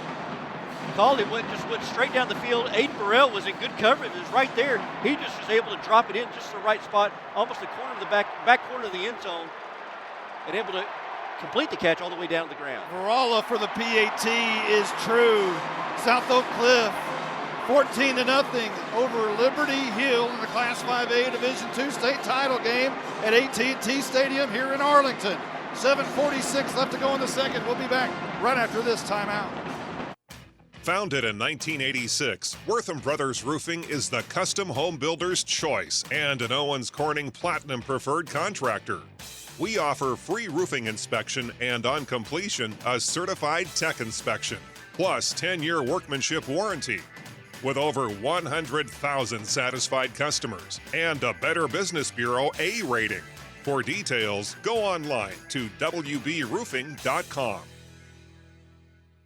Oak Cliff Works proudly supports South Oak Cliff High School with a career program designed to help individuals get a start in the medical field. We partner with the Methodist Health System, who offers jobs with great pay. For details, contact Lauren Kyle at 214-943-4567 or online at oakcliffworks.org. Everything your child needs to succeed is in Dallas ISD. Dallas ISD neighborhood schools are home to innovation, championship athletics, fine arts, dual language, extracurricular activities, and so much more. Home is where students grow, learn, discover, and where they are always welcome. Learn more about Dallas ISD at dallasisd.org. Welcome back to AT&T Stadium. Monty Walker, along with Justin White, Carson Grogan, Blake Burnett. We're at the AT&T Stadium 5A state championship game, Division II rather. We just had a 27-yard touchdown. Blizzard, why don't you tell us about the drive? It was 10 plays, 80 yards, and it was a diving catch by Jeremiah Colley from a Kevin Henry Jennings touchdown pass in the back corner of the end zone. The drive was 4 minutes and 51 seconds for South Oak Cliff. Thank you, sir. And that was Colley's 10th touchdown of the season. That was electrifying, too. What a great grab he made diving into the corner of the end zone. And what a perfect throw. It was a good throw, good catch by both of them. Kevin Henry Jennings now has 2 touchdowns on the day. So one thing Blizzard was right about in the pregame show, and his final thought was that when South Oak Cliff does something good, the crowd is going to erupt. And they almost blew the roof off of this. I was going to say Jerry World, but we're trying to refrain. Well, AT&T Stadium. Yeah, the crowd is starting to get into it. It's going to be an important possession for Liberty Hill. Let's talk for the first time tonight. See if we can connect with Carson Grogan. What do you got down there? Oh, come on, Carson. No way. Still nothing, huh? We had him. Or at least we had a test going. Oh, well. Well, we'll keep trying. So now Varala will turn into a kickoff artist from place kicker artist. And he'll bang this one away. South Oak Cliff tees it up on the near side. They're floating this thing right to left, whereas obviously Liberty Hill will set up offense here in a moment and go left to right. Long, the deep returner, looks like it's going to come to him. He takes it at the 15-yard line. Up the right side, breaks a tackle. Up to the 30, spins out of another tackle, and finally drugged down at about the 37-yard line by one of the Golden Bears right on his back. You know, it's interesting so far. We thought that coming in, Liberty Hill would be the team that kind of chews up this clock and gets the time of possession. It's been South Oak Cliff. They've had some really methodical drives. This is what Liberty Hill's third possession, I think. Yeah, third possession of the half. Golden Bears have controlled the clock. And here's the first play of that drive. It'll be Noah Long on the carry to the left side, brought down almost immediately. Not much doing there. Maybe, well, it is a 4-yard gain to bring up second down and 6 coming up. So quickly, Liberty Hill into the huddle and out of it. They run to the line of scrimmage. Vickers goes under center.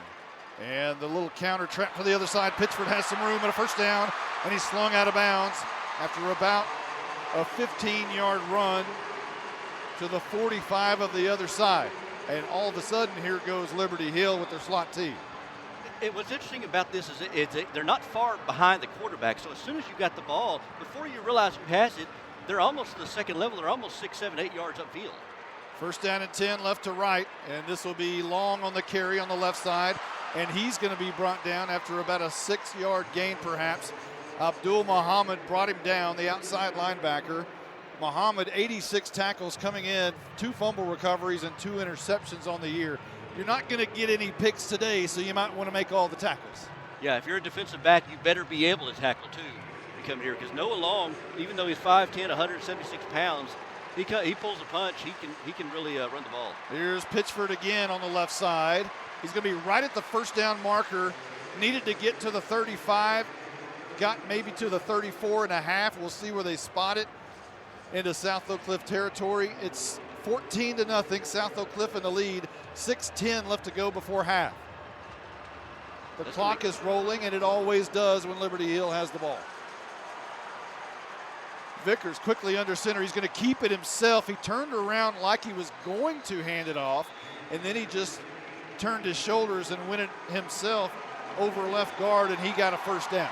That's their version of a quarterback sneak. He dropped the ball, actually. That's what it was. Or he kind of slipped through his fingers. He's able to recover it and able to just lower his shoulder for an extra yard or two. Great wherewithal by Vickers to, instead of trying to make something happen, he just turned his shoulders and got the first down. This time he'll pitch to Noah Long near left side. Another big gainer. That's classic slot T. The end around from the wing position, or slot position, if you will, over to the other side, and he gets the first down.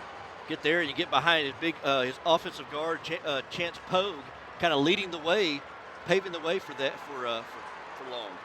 There's another handoff to Pitchford, left side. They're wearing out the left side of that defense of South Oak Cliff.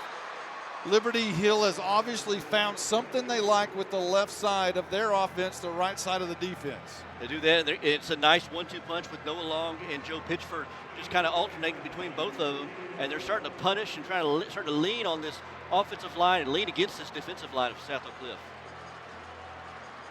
2nd down and 2. 4:48 on the clock before the half.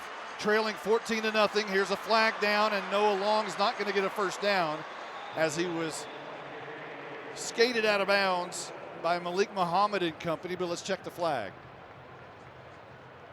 He tried to go wide, and Malik Muhammad stayed right on him. The officials are discussing it. We haven't had a lot of flags today. Let's see what they come up with here. Again, unable to talk to Carson Grogan for the moment. It'll be against South Oak Cliff. So you didn't need to get the first down on your own. You're going to get it here with the penalty. As they flagged Cortland Kidd for defensive offsides. And that's something to watch for here on maybe doing a hard count later on in the game. If they know South Oak Cliff likes to jump later on in the game, kind of foul that away. 14-0. South Oak Cliff in the lead, but here comes Liberty Hill and another flag before this one can get underway. They're knocking on the door at the 10-yard line, and I believe a timeout has been called. We will take one too. South Oak Cliff called it. We'll be right back. Winter vacations are special at the Albany Lodge near Laramie, Wyoming, where the road ends and adventure begins. Choose either the lodge or cabins for relaxation. Amenities include UTVs, cross-country skiing in Medicine Bow National Forest, and local downhill skiing in the Snowy Range. Make reservations now, online, albanylodge.com, or call David Wright at 307-745-5782.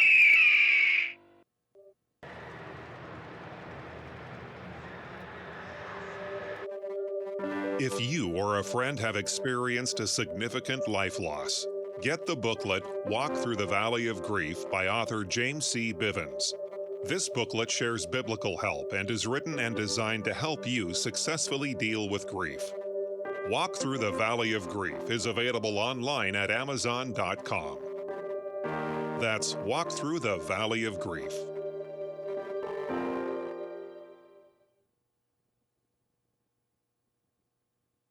Welcome back. Here comes Liberty Hill. Handoff. Thomas, right side. He's in.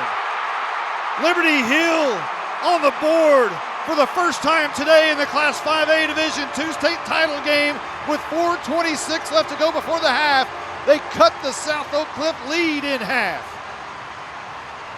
Andy Thomas, fullback right there, got behind that right guard, and he was just going to be a load to bring down and just plowed his way in for his 6th touchdown of the season. Liberty Hill able to get on the board and kind of maybe relax things a little bit for them. Minix for the PAT. And it looks like it went to the right side, but it stayed true in the uprights. 14-7, South Oak Cliff in the lead. But here comes Liberty Hill. 4:26 left to go before the half. We'll be right back. Serving the Allen area since 1962. Rodenbaugh's Flooring America Kitchen Bed and Bath won't sell it if we can't service it. We have the names you trust: Whirlpool and KitchenAid appliances, plus Sealy and Tempur-Pedic mattresses, along with Whirlpool and Maytag washers and dryers. We finance and deliver. Our showroom is located at 102 West Main Street in Allen.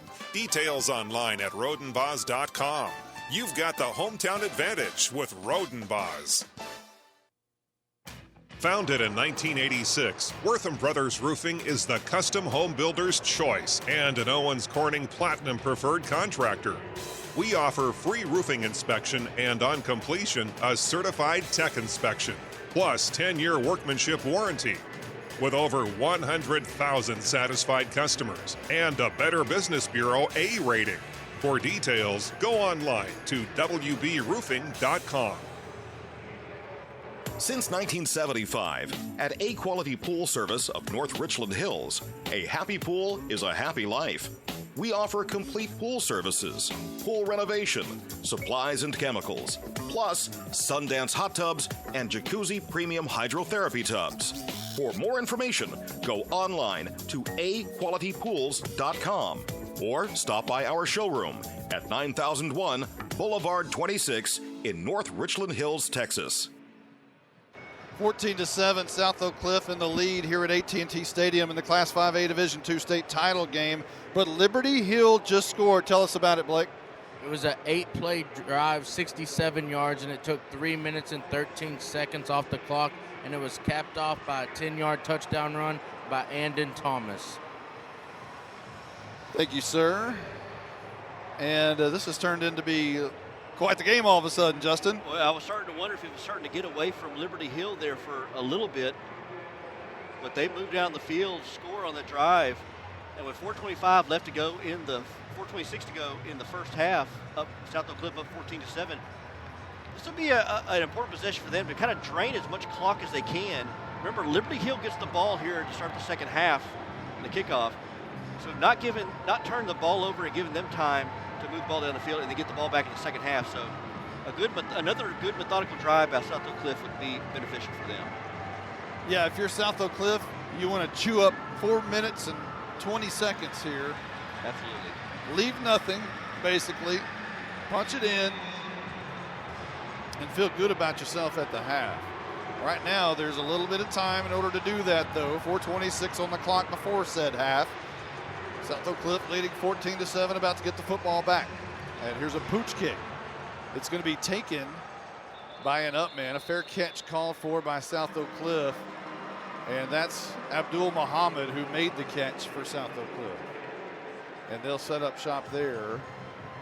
And they'll spot it at the 32-yard line, shy of midfield. And run yards have been hard to come by for South Oak Cliff. There were a couple of flashes from Keandre Hollywood and Quaylen Farrar. But for the most part, Lloyd Johnson on the defensive line has been wreaking havoc. And yards have been hard to come by for the running attack. Kevin Henry Jennings with Farrar in the backfield. Farrar gets the carry over right guard, diving forward. He slipped a little bit, but tried to get the most out of it as he fell forward. A nice little gain there. It could have been worse, but it was Thomas who got his left paw on him and kind of knocked him down a little bit. Thomas, again, with 230 tackles on the year. It's a 5-yard gain for Farrar. Henry Jennings rolls near side, throws on the run. It's going to be caught by Cauley just shy of the first down by maybe a step. We'll see where they spot it. They may actually give it to him. A big possession catch by Cauley will move the chains. And they'll set the ball down at the 42-yard line. Just these short intermediate passes right now. I think they'll maybe try to hammer it down field at some point. Clock at 3:36 before the half. 14-7. South Oak Cliff in the lead, and here's a swing pass to Cauley that was behind him. It was just either he ran the wrong route or Henry Jennings threw a bad ball. I'm not sure what happened there. They weren't on connection. They both looked at each other. Yeah, I wonder, Cauley's looking at Henry Jennings. I think Henry Jennings may have thrown that behind Jamari Cauley. Cauley has been his favorite target here today. Tried to hit him on the quick slant and threw it right behind, way behind Cauley. It was Mathis and Abilene. It's Cauley today. Mm-hmm. Two receivers up top, one at the bottom. Henry Jennings looks up top, rolls up top, throws on the run, deep down the field, and that was going to be intercepted and dropped. For a moment, it looked like it was going to be picked off by the safety, but Mathis was in coverage and knocked it away. But it looked like it was going to be Colin Brandt who was going to pick it off. Henry Jennings, he rolled to his right, threw it. It seemed kind of off balance, just an ill-advised throw, trying to get it to Mathis, and Mathis almost had to play defensive back there to kind of knock that away. Brandt heard footsteps, and that's why he dropped it. Henry Jennings in the gun. And he's in trouble behind the line, throws it out. That one's almost intercepted, but it falls incomplete. And now South Oak Cliff faces a 4th and 10 with 3:15 left to go before the half. Kind of an ill-advised throw by Kevin Henry Jennings. It was RPO action. He kept it and then tried to throw a slant across the middle. I didn't see it was intended for, but when he threw it, he was almost going down when he threw it, and lucky it didn't get intercepted. A Liberty Hill player was able to catch it, but he trapped it, hit the ground first. It was Carlton Schrank who almost made the pick. So 2 ill-advised throws in a row by Kevin Henry Jennings. Ball at the 42-yard line. After Cauley made the catch, they've gone nowhere since, and here's Farrar to punt it away. It's a high wobbly kick, going to bounce at the 25-yard line, and still rolling inside the 15 to about the 13-yard line. And Liberty Hill will have 87 yards to go to tie it up with 3:04 left to go in the second half. And the first half, rather. We talked about the Golden Bears. They wanted to kind of eat some of this clock up and not give Liberty Hill the ball. They didn't do that. They only took off, a minute 22 maybe? Yeah, that's not the possession they wanted. The only good news is they're starting deep in their own territory at their own 18-yard line and go the length of the field with the run-oriented offense. Here's Vickers and company. This will be a handoff to Long on a big crease on the right side and a good gainer out to the 21-yard line, just shy of a first down. They used the left side here on that last drive. This time they used the right side, and a big hole opened up for Noah Long near the first down, bring up second down and 2 with 2:44 in counting. Second down, and here's a first down run by Pitchford. He turns it up the middle, past the 30 to the 31-yard line, and the purple on the far side raised to their feet. 2:28 and counting, 14-7, South Oak Cliff in the lead. Almost the same exact play as the last one, going from left to right, get behind that right guard. This time it was Pitchford, and got good yardage on that run. They're getting about 6, 7, 8 yards to carry now. Liberty Hill from their own 32-yard line. A handoff to Long. He tries to stretch it out to the near side, can't do it. Bottled up after maybe a yard gain. And that'll tick some more time off this clock as we're now under 2 minutes. I'm noticing when they hand off on the end around to the right side, Reese Vickers, the quarterback, he goes left just to kind of carry out his fake. I wonder at some point if he will keep the ball himself, and when they get so used to the end around, run around the other way for Vickers. Second down and 9. Man goes in motion. There's a handoff to Thomas up the middle. He bangs right into Cortland Kidd, brought down immediately. Third down and 9 coming up, assuming he got back to the line of scrimmage.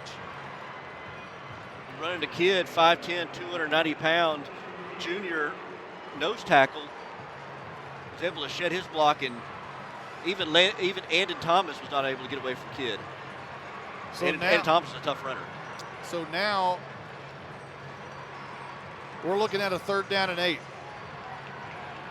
And now Liberty Hill is not in any hurry right now as the clock is at 1:10, and they're letting it go down. They don't want to give it to South Oak Cliff with any time remaining. Here's a handoff to Pitchford from the right to the left. A lot of room on the left side. Look out. He's got a lot of turf in front of him. To the 15. Brought down inside the 10 to the 5-yard line is Pitchford. There's 53 seconds on the clock. It'll stop just for a moment until they set the chains. That's what Liberty Hill's been waiting for. They keep you off balance. They go to the left, they go to the right, they go to the inside, they go to the outside. That time they went on the left on the outside, and Pitchford, who's got some speed, but he looked like he started to kind of slow down and ran out of gas. He ran out of gas. He ran out of gas. And they gave time for South Oak Cliff to Javon Thomas to track him down. But they're inside the 5-yard line, or at the 5-yard line. Clock rolling at 30 seconds. Vickers, handoff, long, right guard, doesn't get in. He's at the 2-yard line. Liberty Hill, this is exactly what you want. You're not giving any time to South Oak Cliff. They got 2 timeouts in their back pocket, 20 seconds to go. Let's see, he's going to use it right now. Coach Walker's 16 right seconds, now they call it with 15 seconds left. Liberty Hill has 2 plays left. It's 2nd down and 2. We're going to take a quick timeout. We'll be right back. James C. Bivens of Keller Williams Real Estate Plano is an advocate for our local high school families. James empowers his clients by providing exceptional service from new listing through closing. Call James at 214-906-5679 or go online to jamescbivens@kw.com. Enjoy the game.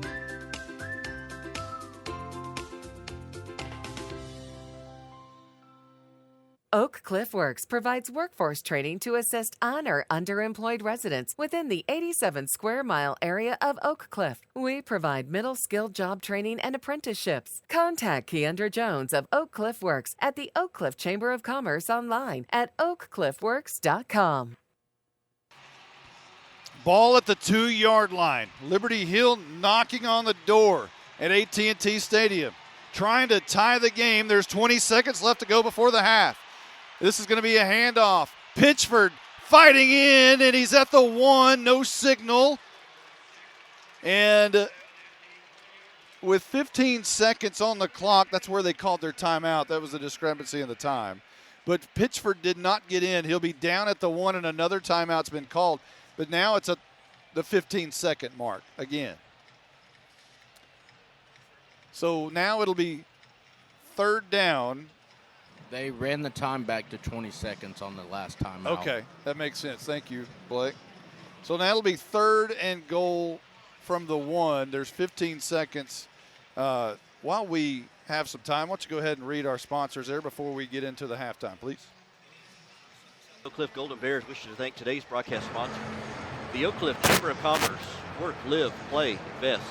Oak Cliff Works, the Dallas Independent School District, Albany Lodge of Laramie, Wyoming, Realtor James C. Bivens of Keller Williams of Plano, the booklet Walking Through the Valley of Grief by author James C. Bivens, available on Amazon, Rodenballs of Allen and Ronald Rodenball, Bill DeBerry, Funeral Director of Denton, Worthen Brothers Roofing of DFW, Quality Pool Service of Northern Hills, and Harris Reed Weekly of Forensic and Harris.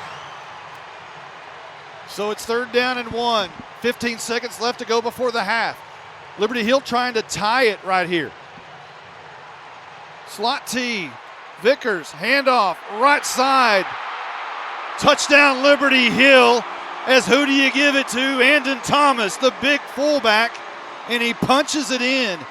The PAT could tie the game with 11 seconds left to go before the half. You couldn't paint a better picture for Liberty Hill. You give it to Andon Thomas with 15 seconds to go. He just plows his way up the middle for his 2nd touchdown of the day. And now South Oak Cliff is trying to figure out why this Liberty Hill offense has been so successful as they've scored on 2 consecutive drives.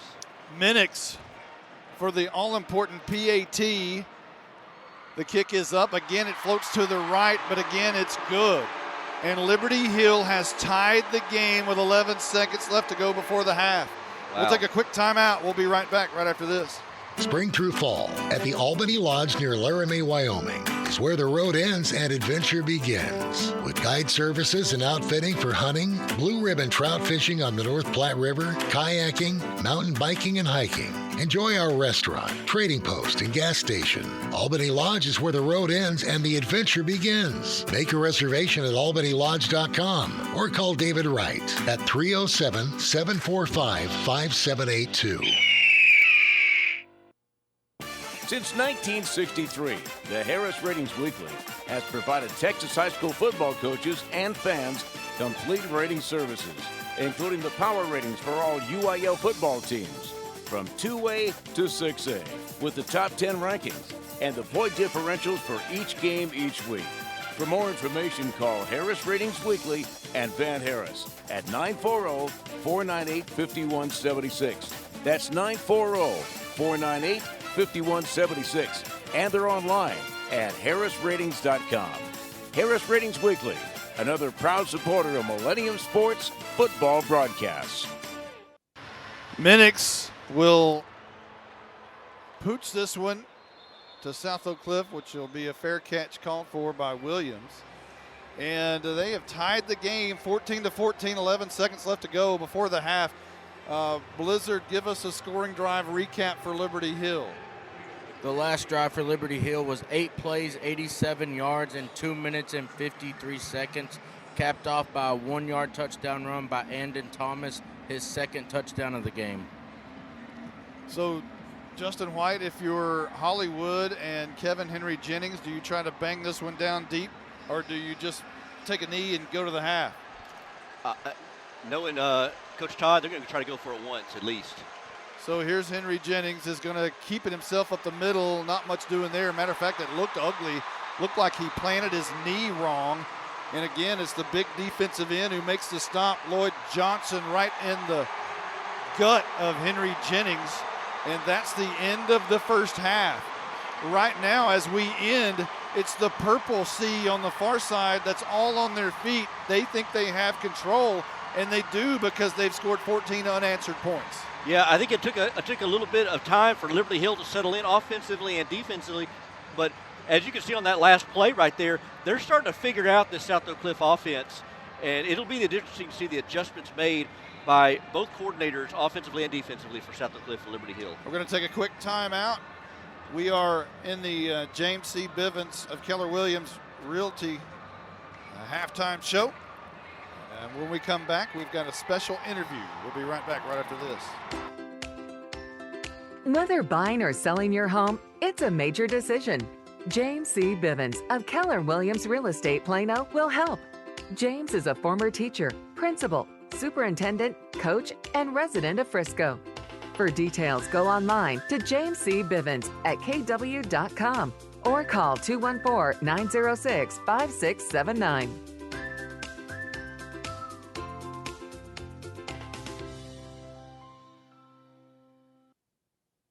The Oak Cliff Chamber of Commerce helps our community work, live, play, and invest. As the oldest chamber in the DFW Metroplex, we are experienced in helping local businesses connect in advocacy, networking, and branding. For details, go online to oakcliffchamber.org. Looking for the right school for your child? Dallas ISD has options for you. Attend Discover Dallas ISD, the in-person choice school expo on Thursday, January 13th from 6 p.m. to 8 p.m. in one of 2 locations. Looking for the right school for your child? Dallas ISD has options for you. Attend Discover Dallas ISD, the in-person choice school expo on Thursday, January 13th from 6 p.m. to 8 p.m. in one of 2 locations near you.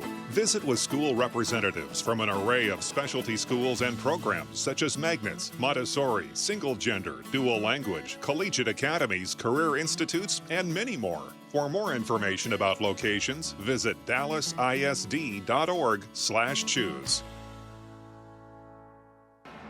All right, everybody, we're at halftime, 14-all here at AT&T Stadium. John Froh, president of Millennium Sports, joining me is my very special guest, the superintendent of the Dallas Independent School District, Michael Hinojosa. Welcome, sir. Hey, John, thank you. Thanks for having me. This is really electric here.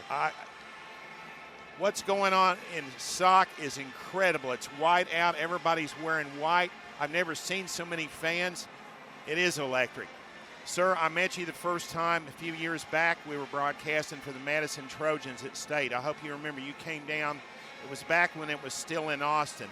And I saw you walking down and my knees were shaking, but I'm a little less nervous now. Miguel Hinojosa has 2 stints at Dallas ISD, 2005 to 11, and now 2015 to 21. And first of all, I want to give credit to your athletic department, Dr. Sylvia Salinas, Scott Jackson, football operations, and Todd Lambert, athletic communications. First of all, I'm just going to ask you right off the top, what do you think of the first half? Oh, it was a great ball game. We jumped out pretty good, but then Liberty Hill, they're tough kids. They had 2 big plays, and so this is going to be a dogfight to the end. No one's going to be disappointed out here because these are both champions. And I want to give welcome from the north sector in the Dallas-Fort Worth area. Many people, and I live up north, are pulling for these Sock. They're an incredible team. Let's talk about a couple of things here. What is when you look at your overall mission, Mr. Hinojosa, what role does athletics play in Dallas Independent School District? Well, this is personal for me. I was a student and a teacher and a coach in Dallas, and athletics helped create me. In fact, the school board, when I came back, one of our goals was that every student would be involved in at least one extracurricular activity. Here you see the bands have improved, our cheer squads, but also we have a lot of kids coming back to the programs. We've been able to upgrade the facilities. So sports are a big part of life, and I kid around a little bit that in Texas there's 2 sports, football and spring football, but we play a few other sports too. Hey, your basketball team at Sock is good. There's a bunch of great, we're not just Sock, it's all Dallas ISD. Been down this state many times calling games.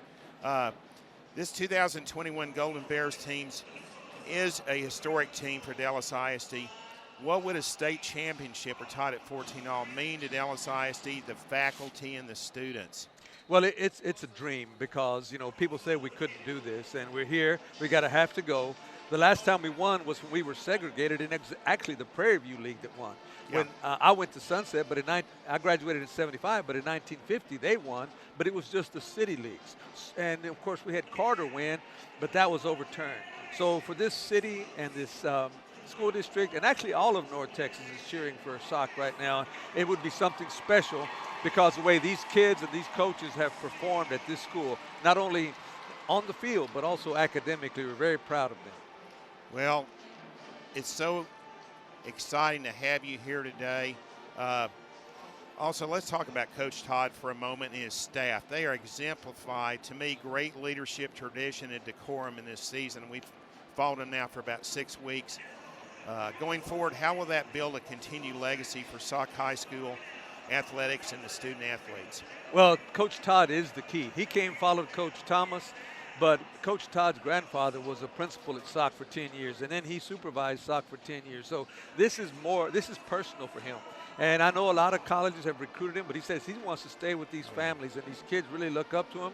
And even the staff he put together. The offensive coordinator was a student at Spring when I was superintendent, and he went to Westfield High School. And so I reunited with him a couple of games ago when we were on the sideline. So he is building, he's doing the things the right way, and he's doing it for the long haul. And I think he's going to create a dynasty. The kids that used to go to Skyline now prefer to stay in Oak Cliff and go to South Oak Cliff High School because of what they put together, along with the principal and our board members and the staff there. And I want to mention the athletic coordinator and head basketball coach, James Mays. He is fired up about this team this year. They want to go back to the days when they were the team to beat in Texas. Say quickly a little bit about James Mays. Coach Mays is an amazing professional coach. He's a class act, and Sock's always been competitive, and I think he's taken it to a new level. And now a lot of athletes are staying at Sock for basketball as well, and they've got a great gym. And a lot of the suburbs now use our gym for playoff games, and that's a great compliment to Coach Mays and his being the coordinator at Sock. And obviously I'm very proud of Dr. Salinas, a female athletic director that's helped get us here to She's the best. To the Mecca. Yeah, we're looking forward to the basketball season. It's already started, but hopefully we'll be doing some playoff games again this year and go to state with a couple of your teams. You've got some great teams. Also want to mention your assistant, Robin Harris, who's here today. She and Brian Lambert set up this whole interview. Thank you. I know you're seated with your family. You want to go back down and join them. This is a family event, right, sir? Yes, sir. My family's here. We're very excited. My son's a former coach at Samuel, so it's all in the blood. My wife was a coach, volleyball coach in Grand Prairie, so athletics is a big part of our life. But no, this is very special. We have to go. We got a very formidable opponent, so we're going to have to step up the second half and bring home the bacon for all of Dallas. Well, Millennium Sports wishes to thank Superintendent Michael Hinojosa of the Dallas Independent School District. Maybe we'll get a chance to talk to you during state basketball, sir. Absolutely. Thank you very much. Anything you want to say to any of the your patrons out there in Dallas ISD before you go? Well, I'm so thankful because it's taken a long time, but now a lot of people are starting to believe in Dallas ISD, not only in sports but in academics, and I'm very proud of the students and staff and families during this pandemic. They've really stepped up, done a great job, and we're going to surprise people when the academic results come out at the end of this year. We're going to do pretty well. All right. Thank you again, sir. We're going to take another timeout as Monty Walker joins me now, and we'll be back after this message. Founded in 1949, the Albany Lodge near Laramie, Wyoming is where the road ends and adventure begins, 365 days a year. David Wright and the Albany Lodge is located in the Snowy Mountain Range, providing fun for the whole family. Enjoy the full-service restaurant, stay in our beautiful lodge or a cabin. To make a reservation, go to albanylodge.com or call David Wright at 307-745-5782. Founded in 1990, the DeBerry Funeral Directors, located at 2025 West University Drive in Denton, offer traditional services to cremations or anything in between. The Bill DeBerry family provide ongoing pre-planning and pre-need services, making the life transition smoother. Details are available online at DeBerryFuneralDirectors.com.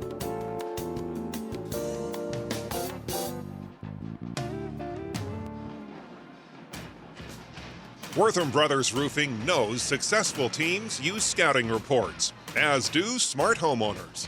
Most roofing companies survive less than 2 years. Wortham Brothers Roofing has over 35 years experience and 100,000 satisfied customers. For details about the company Texans know and trust, go online to wbroofing.com.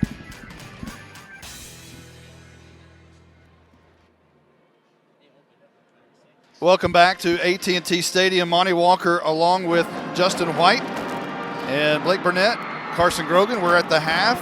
It was all South Oak Cliff in the first quarter, 14-0, and it was all Liberty Hill in the second quarter, 14 unanswered points. Let's go to Blake Burnett with our, let's do our Wortham Brothers Roofing stat board.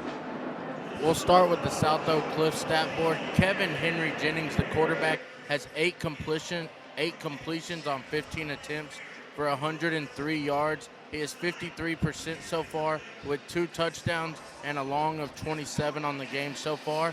Receiving for South Oak Cliff, Jeremiah Colley, 3 catches for 41 yards and a touchdown. His touchdown was a 27-yard diving catch in the back corner of the end zone.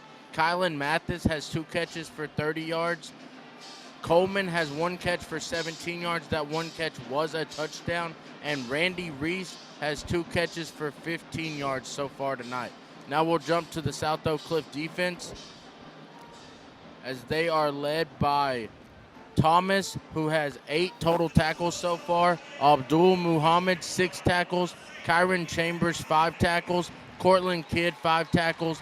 Manny Muhammad, 3 tackles. David Spirells, 2 tackles. Ashton Stoker, 2 tackles. Brandon Jones, 2 tackles. And Zabdi Abdur Rashard has a tackle. Now we'll go to the Liberty Hill offense. Their quarterback has no passing stats, as they have not attempted a pass in the first half here today, as they run the slot T. Pitchford has 9 carries for 116 yards. He did have a 62-yard run in the late part of the second quarter there, right before halftime. Noah Long, 11 carries, 60 yards. Aiden Thomas, 4 carries for 27 yards and 2 touchdowns. Dyer has 1 carry for 3 yards, and Vickers has 1 carry for 2 yards. We'll jump to their defense, and Liberty Hill has 208 rushing yards in the first half. They average close to 400, so they're right above their average in the first half. They are led by Lyndon Johnson with 6 tackles. Brewer has 4. Riley has 4. Thomas has 4. Sharrock has 4 and a pass breakup. Bynum has 3. Burrell has 2. McMahon has 1. And Brandit has 1. Hudson has 1. And Hudson has a PBU as well. That's all the stats we have here in the first half. and we welcome you back to listen to the second half, and hopefully it's just as good as the first half. 14-all at halftime here. That's your Wortham Brothers roofing stat board by the Blizzard. Blake Burnett, you're in the James C. Bivens of Keller Williams Plano halftime show. Justin White, I think we're going to talk to Carson Grogan for the first time. We've been trying to connect to him. I think we finally got a connection. Carson, what's it like on the sidelines? Tell us about the atmosphere down there. A really great atmosphere down here, Monty. And Blake mentioned the crowd. Even while the game was going on, I looked up behind me, and they have opened the third section of seating up here behind us, and they've even packed that out. They are elbow to elbow over here on the South Oak Cliff sideline. Wow, that's impressive. They are third level on both sides. And there's not much left of the third level either. Yeah, very, very, very impressive. Carson asked Coach Todd after the game, you're going to have to open the nosebleeds. And he's, yeah, we're going to pack. They ain't never seen anything like this. So he's just about right. They may be there. So let's take a quick timeout. When we come back, we'll go over the the scoreboard. We'll let Justin go over some scores that we've had here at AT&T Stadium. Right now, you're at the Class 5A Division II state title game where it's tied at the half. South Oak Cliff and Liberty Hill all knotted up at 14. We'll take a quick timeout. We'll be right back right after this. Since 1975, at A-Quality Pool Service of North Richland Hills, a happy pool is a happy life. We offer complete pool services, pool renovation, supplies and chemicals, plus Sundance hot tubs and Jacuzzi premium hydrotherapy tubs. For more information, go online to aqualitypools.com or stop by our showroom at 9001 Boulevard 26 in North Richland Hills, Texas. The James C. Bivens team at Keller Williams Real Estate in Plano handles client transactions utilizing effective planning, cooperation, and teamwork. From new listing to closing, James C. Bivens team will handle the entire process. For details, go online to jamescbivens@kw.com.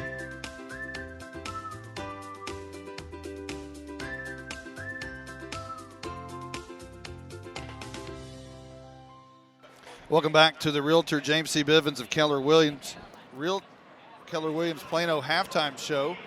Monty Walker along with Justin White, Blake Burnett, Carson Grogan. We're at AT&T Stadium here in Arlington.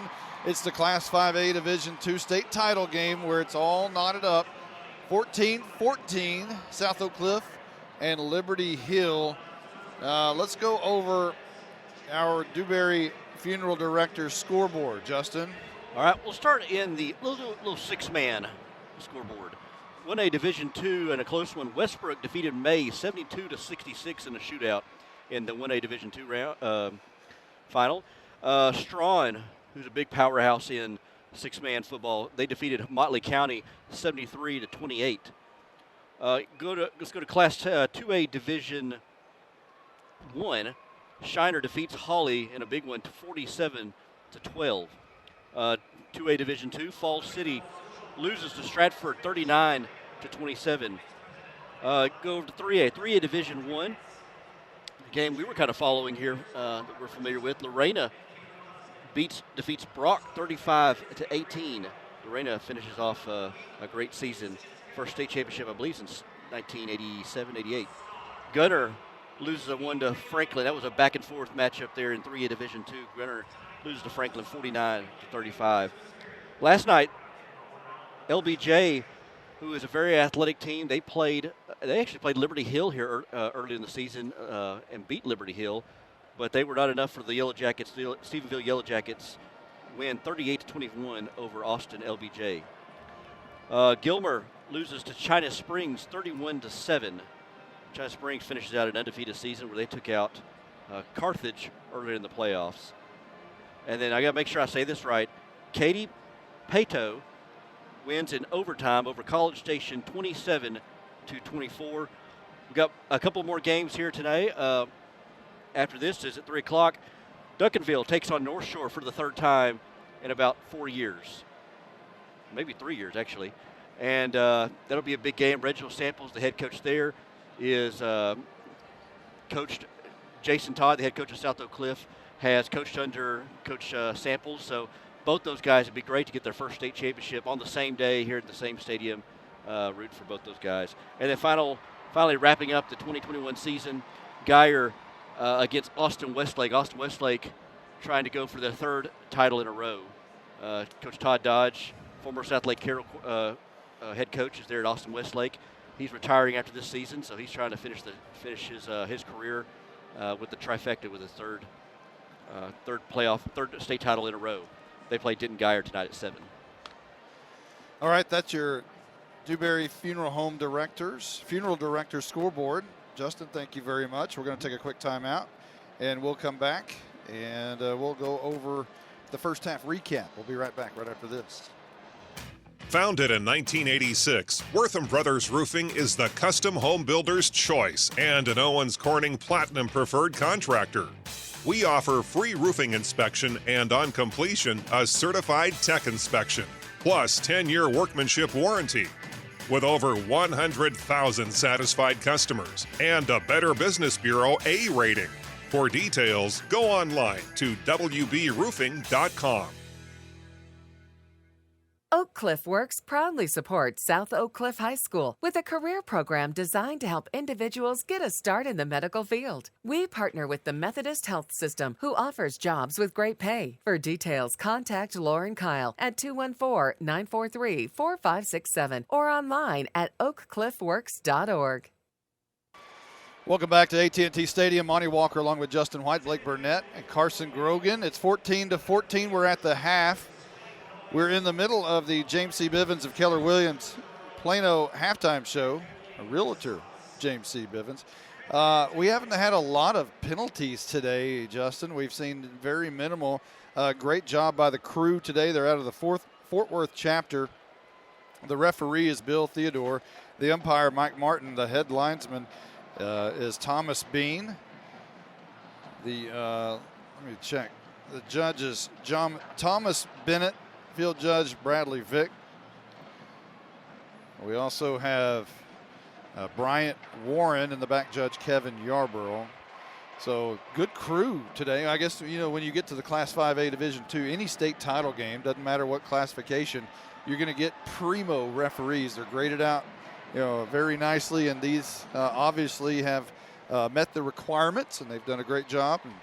And so far tonight, I don't think either team has any complaint, I wouldn't think. I wouldn't think so. It's been a pretty clean game. Only about 3 or 4 penalties called.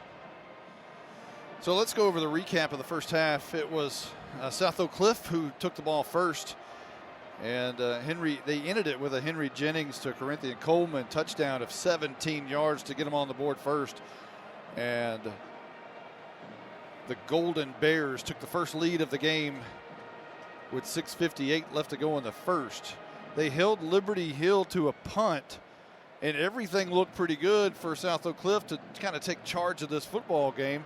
But they had to punt on their second possession, which allowed Liberty Hill to score on their second possession. But it was a 35, actually they didn't score, but they were in position to with a 35-yard field goal by Ethan Minix. That was no good. It was a knuckleball. Now South Oak Cliff took the ball, and they really took control of the game with a Henry Jennings to call a 27-yard diving touchdown in the near corner of the end zone. And that capped off a 10-play, 80-yard drive, which made it 14-0 South Oak Cliff. And you thought, wow, okay, it's going to same as last week, 7:46 on the clock at that point left to go in the half. But Liberty Hill took it at their own 37-yard line and ended up with a Andon Thomas 10-yard touchdown to cut the lead in half to 14-7. And then South Oak Cliff once again had to punt. So offense was great early on in the football game. Liberty Hill snuffed them out in the latter part of the first half. Liberty Hill took it with the 3-minute mark left to go in the first half at their own 13-yard line, methodically down the field, scored on a 1-yard touchdown to cap off the 87-yard drive. And it was Thomas again from 1 yard out. That tied the game after the PAT at 14, left 11 seconds on the clock before the half. And South Oak Cliff could not do anything with it. And here we are in the second half. And That is your A-Quality Pool Service of DFW scoring summary of the first half. We're going to take a quick timeout. We'll be right back right after this. Everything your child needs to succeed is in Dallas ISD. Dallas ISD neighborhood schools are home to innovation, championship athletics, fine arts, dual language, extracurricular activities, and so much more. Home is where students grow, learn, discover, and where they are always welcome. Learn more about Dallas ISD at dallasisd.org. Winter vacations are special at the Albany Lodge near Laramie, Wyoming, where the road ends and adventure begins. Choose either the lodge or cabins for relaxation. Amenities include UTVs, cross-country skiing in Medicine Bow National Forest, and local downhill skiing in the Snowy Range. Make reservations now online, albanylodge.com, or call David Wright at 307-745-5782. Welcome back. We're at AT&T Stadium. Monty Walker along with Justin White, Blake Burnett, Carson Grogan. Let's talk a little bit about the second half, gentlemen, as the teams make their way back out on the field. Your thoughts before the second half. Carson, let's start with you. What's going to happen in this second half in order for South Oak Cliff to come out on top? I think they're going to come out and stop Liberty Hill on defense and then score right away. I think you can't play from behind with Liberty Hill, especially with their slot T offense. They'll give you no time to answer. Blake Burnett. For Sauk to get back in the lead in this game, they have to use the crowd to advantage, make big plays on defense, as Carson said. But Liberty Hill's been running to that left side of the offensive line. I want to see what Coach Todd does to adjust to that. Justin White, your final thought. Offensively, I like the play calling. They're just going to have to execute better. I mean, I think this offensive line is really going to need to flex its muscles and get the running game going. I think once you get that running game going, it'll open up things in the passing game. I like the intermediate passes, a little bit more slants across the middle. Get it to your playmakers, get it to them in space, and see if they can do something with yards after the catch. My final thought for South Oak Cliff, Randy Reese. You've got to get the ball in Randy Reese's hands. If he's healthy, and you would think that he is since he's been on the field, he's going in motion. They've just taken the ball away from Randy Reese, the slot receiver, in the first half. At some point, he's your big play guy up the seam. You've got to be able to get the ball in the hands of Randy Reese. And if they can do that and also connect with the other receivers and continue the balance of Hollywood and Farrar and Cauley, but really focus on somehow getting the ball into your playmaker's hands, and that's Randy Reese. Yeah, I could see that. A lot of times they've been forcing Kevin Henry Jennings to run the ball. You know, on these RPOs, they're forcing Jennings to become a runner, and he's not a runner. He's going to need to pass the ball. So South Oak Cliff comes back out on the field, at least on the sidelines. Both teams on the sidelines now. Again, Liberty Hill in all purple. Purple pants, purple jerseys, purple helmets. South Oak Cliff, conversely, in all white. White pants, white helmets, white jerseys with gold numbers. And Monty, I think another thing too is conditioning. I think toward the end of that first half, South Oak Cliff was getting tired, and that's exactly what Liberty Hill wants. Is they're going to start really wearing them down. And this is where you kind of hope you have enough depth to kind of withstand the rushing attack of Liberty Hill. So the Panthers of Liberty Hill are going to get the football first to start this second half. Noah Long is deep in return position. He'll stand at his 10. And what we haven't talked about so far is the coaching situation of Liberty Hill. A tragic situation a year ago.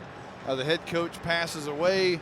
Jeff Walker, his brother on the staff, takes over for him, guides them through the playoffs, has a heartbreaking loss deep in the playoffs. He was hired as on an interim basis a year ago in the playoffs. They officially hired Kent Walker in March, and here he is, and he's been so successful so far.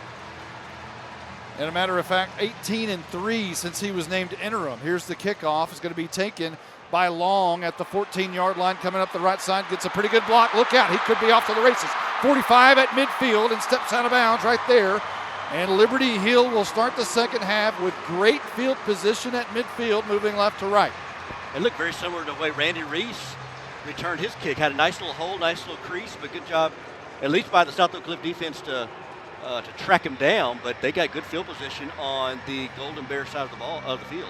Carson Grogan talked to us about the field conditions down there. Hey, give me 1 minute. Vickers comes to the line of scrimmage. They hand off to Long from right to left. Talk to us. This field at AT&T Stadium, Monty, is beautiful. If the Dallas Cowboys can play on it, Texas high school football teams can play on it. And you're not a Cowboy fan. So, you know, that's something to come from you talking about the Cowboys in a good way. Here's second down and 7 after the 3-yard gain by Long. And this is going to be a handoff to Thomas over left tackle. Surges forward to the 40-yard line. And that will set up a third down and short. And that's what the slot T is designed for. You got basically 2 more plays to pick up this 3 yards. I'm about to say they're not going to even think about punting, especially on this side of the field. A lot of teams would not punt on this side of the field, but especially a team like Liberty Hill. We're going to come back with our sponsors here in a moment. Here's Pitchford, and he is drug out to the left side, and that'll move the sticks on a first down. Millennium Sports and the South Oak Cliff Golden Bears. We should thank today's broadcast sponsor, the Oak Cliff Chamber of Commerce. Work, live, play, invest. Oak Cliff Works, the Dallas Independent School District, Albany Lodge of Laramie, Wyoming, Realtor James C. Bivens and Keller Williams of Plano. The booklet, Walking Through the Valley of Grief by author James C. Bivens, available on Amazon. I'll finish it right after this. First down play, man in motion. Here's Thomas, and a little quick movement up front. I think Pitchford might have gone a little bit too quick. Go ahead. Rodenballs of Allen and Ronald Rodenball, Bill DeBerry Funeral Directors of Denton, Worthing Brothers Roofing of DFW, a quality pool service of North Richland Hills, Harris Ratings Weekly of Corinth and Van Harris. Pitchford just took off just a little bit too soon. They're going to tack on 5 yards to Liberty Hill there to move them back a little bit. It'll be first down, and we'll call it 15. Watch that a little bit, because I did notice that a little bit a couple in the first of times, half, where they're just moving just a hair early before the ball is snapped, which you can't do. Checking into the game for Liberty Hill is Chuzik. He once was the quarterback early in the season. Vickers under center, handoff Pitchford. A little trap play up the middle, and that'll gain 6 yards as a shoe came off of one of the Panther offensive linemen. As a matter of fact, that's the shoe of Julius Osborne laying on the turf. He'll have to put it right back on. Second down and 9 coming up. Tie ball game, 14-14, 9:49 and rolling here in the third quarter. Liberty Hill on the move at the South Oak Cliff 35-yard line. Man in motion, gets the toss, and that's Long, and he's hit hard at the line of scrimmage. Nothing doing there as he is pushed backwards by one of the defenders from South Oak Cliff, and that's Brandon Jones. Yeah, Brandon Jones shot from his middle linebacker position, put a textbook tackle as Long tried to, or was that Pitchford? Pitchford tried to hit that hole. Good job there by Brandon Jones coming in from the linebacker position to fill that hole there. Third down and 10. Third and 9 coming up, and this is going to be a pitch out to Long. A great block on the edge. He turns the corner, dives forward, trying to hit the first down marker. He's going to be close. Again, work it outside. We've seen a few pitches. This was almost like an option type pitch this time. As the quarterback kept it, went around their right side, pitched it, they got a flag on the play. And it's going to be offsides against South Oak Cliff. That's the third offsides penalty that South Oak Cliff has had today. Well, and that'll be an automatic first down. You don't even have to think about whether it was going to be 4th and 1 or not. If that's a penalty, as Carson says, against South Oak Cliff, then they'll just move the sticks and it'll be a fresh set of downs. I think the decision is they can go and make it 3rd and 4, or they can keep the spot at 4th and 1. It's going to be against South Oak Cliff. So you're going to move it up 5 yards to 3rd and 4 now. So instead of 3rd and 9, yes, 3rd and 4. Yeah, Carson was saying if you move, you could decline it and just have 4th and 1. That's correct. Yeah. But they said we'll take 2 more cracks at 3rd and 4. Yeah, that's smart. Yeah, it was long. He got a great block from Pitchford on the edge that sprung him. So it'll be 3rd down and 4. 9:02 on the clock here in the 3rd. Tie ball game. Here comes Liberty Hill. This is going to be a toss to Pitchford, right side, met by a wall of white jerseys. And so perhaps they should have thought about 4th and 1, but still have another crack at it here. It's going to be 4th down and 2. Pitchford comes in, and he hit a wall, as you said, of white jersey. I was trying to see who that was. That 64? I think it's 34, maybe Novian Webb, possibly. I couldn't see it was, but it was a big defensive lineman there, stonewalled him right there at the line of scrimmage. 4th and 2 brings up. Tie ball game, 14-14, 8:27 on the clock in the 3rd. Here comes Liberty Hill, 4th down and 2. Surging forward for a first down is Thomas. He's hard to stop, and he's rumbling inside the 10. Finally brought down at the 17-yard line. You can't tackle that young man without about 3 people helping you. Andon Thomas is turning into the short yardage back. It's a fullback dive right behind the right guard, right tackle, and just, again, plows his way, pushes his way for an extra 7-8 yards. He took Javon Thomas and Abdul Muhammad for about a 3-yard ride. Here's a quick handoff, and a minimal gain there, if any, by Noah Long. They're actually going to lose a couple of yards. Back to the 22-yard line. Novian Webb, the defensive lineman, defensive end, What? runs right into Webb. Wow. Is Pitchford. And Webb wraps him up and brings him down right at the line of scrimmage. Clock rolling at 7:35. We're in the 3rd quarter. 2nd down and 12. Coming up for Liberty Hill. They run to the line of scrimmage. They hand off to Pitchford along the left side, and he's met just inside the 20-yard line and pushed back from there. And you got to think these defensive linemen are starting to get tired. Billy Walton, Cortland Kidd, Novian Webb, those big 220, 290-pound guys, 245 pounds guys start getting tired at this point of the game. 7 minutes to go here in the 3rd quarter, tied at 14. Under 7 minutes left to go in the 3rd now. 3rd down and 11. This is not a great situation for a slot T offense. We'll see what happens. This is your goal right here to put him in 3rd and long situations. Vickers toss. To the right side comes Pitchford, trying to find the edge. He's slung out of bounds by Abdul Muhammad. He will not pick up the first down. And it'll be 4th and very long. Abdul Muhammad coming from his linebacker position, kind of following along Pitchford as they try to go wide, and good job by him to pursue him, push him out of bounds, usher him out of bounds, and this brings up 4th and about 9, which will be about, looks like they're going to do a field goal, kick a field goal here for Liberty Hill. So Ethan Minix will spot the tee. Let's see where he spots the tee. At the 25, so another 35-yard field goal attempt from the right hash. He missed the same spot on the other end earlier, and he does it again. It's a knuckleball, just like the same kick in the 1st quarter. And South Oak Cliff holds true, and they turned away Liberty Hill. Well, I tell you, the same way they approach the line of scrimmage when they run a regular play, they do the same thing when they kick field goals. They move, they come out of the huddle, they rush to the line of scrimmage, they snap it, they kick it. That time it was way wide left. And this ball game has stayed tied, 14-14, 5:55 to go in the 3rd quarter. So Sock will get the football for the first time in the 2nd half at the 5:55 mark. That's some ball control offense. Even though you didn't get points, you took a lot of time off the board. But I would take that as a win for South Oak Cliff. Like I said, take up a lot of time, but you didn't give up any points. Now you got a chance to kind of use some of your methodical offense. The Liberty Hill defense was starting to figure out the Sock offense, and then at the end of that first half, let's see what kind of adjustments were made from offensive coordinator Jacoby Walker and defensive coordinator for the Jordan Johns for Liberty Hill. Interesting matchup we've got here today. This slot T, and it's an old school offense and a kind of a new school offense and sling it around and balance it out, and two totally different types of teams here today. But a great football game, 14-14, with 5:55 left to go in the third. And I'll tell you what, Justin White, Dallas ISD wants their state title so very badly. It's been 63 years since the 1958 state title game, and they can all smell it. Yeah, they felt this.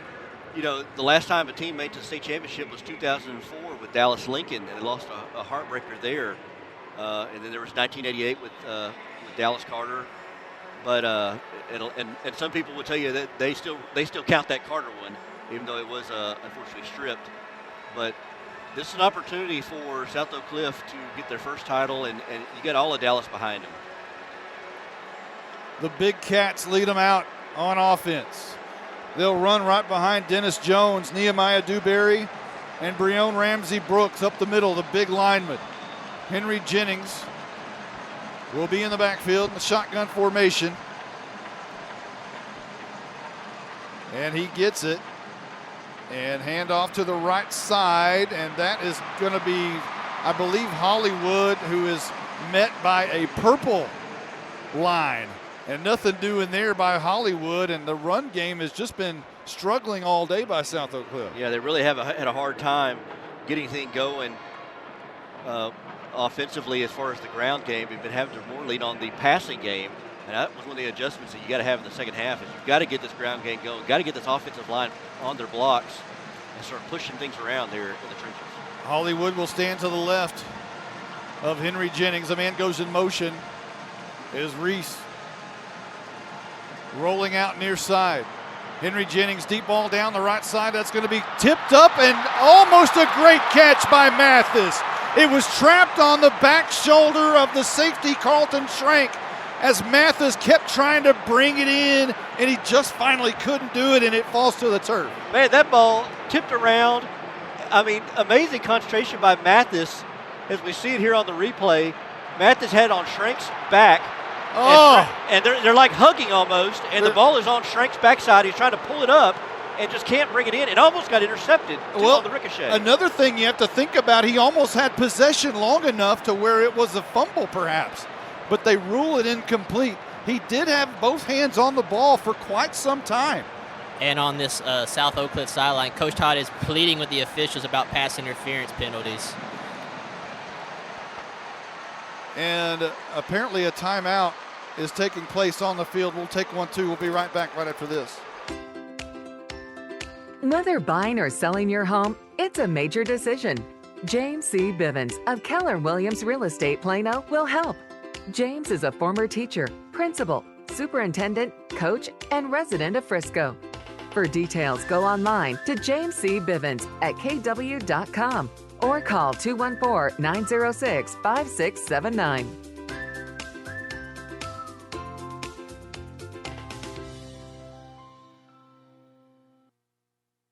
The Oak Cliff Chamber of Commerce helps our community work, live, play, and invest. As the oldest chamber in the DFW Metroplex, we are experienced in helping local businesses connect in advocacy, networking, and branding. For details, go online to oakcliffchamber.org. Justin White, it's very loud in here as South Oak Cliff called a timeout, basically so Coach Coach Todd could chew on the officials a little bit, wanting the pass interference. There have been a couple of we talked about it being a clean game, but there have been a couple of pass interference calls that have been missed by the officials. But you're right, Jason Todd took his one timeout to chew on the officials. The Boo Birds were way out a moment ago.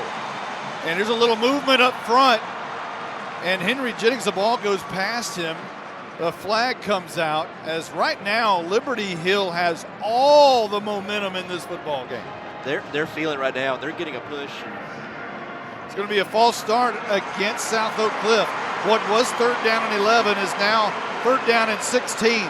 5:04 left to go in the third quarter.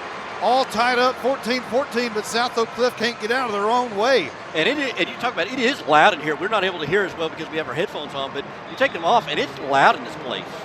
We believe that it was Dennis Jones who they called the infraction on. 3rd down and 16. Henry Jennings in the gun, sends a man in motion to the right side, and again whistles before this gets underway. Official timeout, official timeout.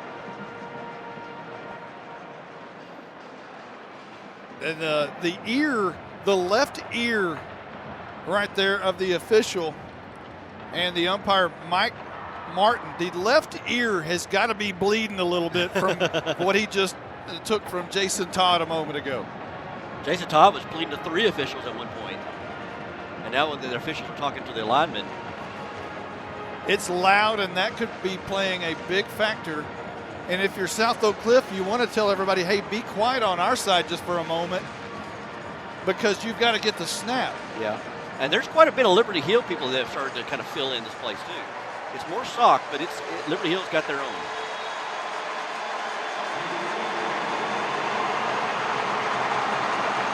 Empty back set as Farrar goes out of the back. Henry Jennings drops back in the pocket, throws. It's going to be caught and dropped by Cawley. It goes in and out of his hands. The 3rd drop today by Jamiri Cawley, and now it's punt time again for South Oak Cliff. We haven't seen South Oak Cliff punt in the 3 games we've done prior to this one, and now we're about to see the 3rd punt by Quaylon Farrar. Well, they rush 3, they drop back 8, and then try to bring an extra one later on, but they're just playing zone coverage and daring Kevin Henry Jennings to throw and making the windows smaller. There's openings, but the windows are very small to throw to the receivers. That drive has lasted 58 seconds for South Oak Cliff. And you could tell after the incomplete pass, you could tell the body language of South Oak Cliff. They're getting frustrated right now. And now a flag comes out, which I think is delay of game. And it is. And it is very, you can tell the body language of South Oak Cliff. They're very frustrated. And they're kind of hands in the air. You saw that a little earlier from Liberty Hill with their shoulders ducked over their shoes. Now you're seeing that from the Golden Bears. As now Farrar will stand a yard deep in his own end zone. The snap is back. Plenty of time to kick it away. Then he had a little pressure from Johnson at the last minute. It's going to bounce at the 45 and roll dead near midfield as it crosses about a yard over midfield. And now Liberty Hill is 51 yards away from taking the lead in this football game. South Oak Cliff is really going to have to rely on their defense. They've had to do it here in the second half. They were able to the Colt Cliche bend but not break on the last drive by Liberty Hill, but fortunately for them, a missed field goal stopped that drive. We're going to take a quick timeout. We'll be right back right after this. It's been a trying year for parents. They've been confronted with countless challenges and have always risen to the occasion. If it isn't too much to ask, the 826,000 high school student athletes in Texas have one last request. Please, set an example. Disorderly fan conduct at high school athletic events is on the rise. It increasingly involves parents. There's no question that parents are passionate. There's no question they care about their children. But at a time when we're all wound a little more tightly than usual, it's worth remembering this about Texas high school sports. Always be a good example.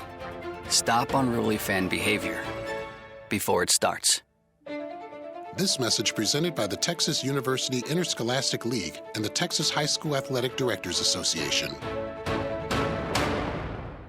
14-14 at AT&T Stadium, South Oak Cliff, Liberty Hill. There's 4:45 left to go in the 3rd. Liberty Hill's about to get the football back, their second possession of the second half, and look to take the lead for the first time today, as early in the game in the first quarter it was all South Oak Cliff. In the second quarter it was all Liberty Hill. And in the 3rd quarter so far it's been all Liberty Hill. Well, South Oak Cliff, they haven't seen this a lot where they've had to fight here in the second half. Usually by this point of the game, they've got the game well in hand. But this game is a game of 4 quarters, and they're going to have to play all 4 quarters against this Liberty Hill football team. Well, the slot T offense of the Panthers comes out on the field. And then they stop for a moment. We're still in a timeout. I want to thank you for listening, all those out there Got a lot of Grayson County listeners today, from what I understand. Thank you guys, friends back home listening to this.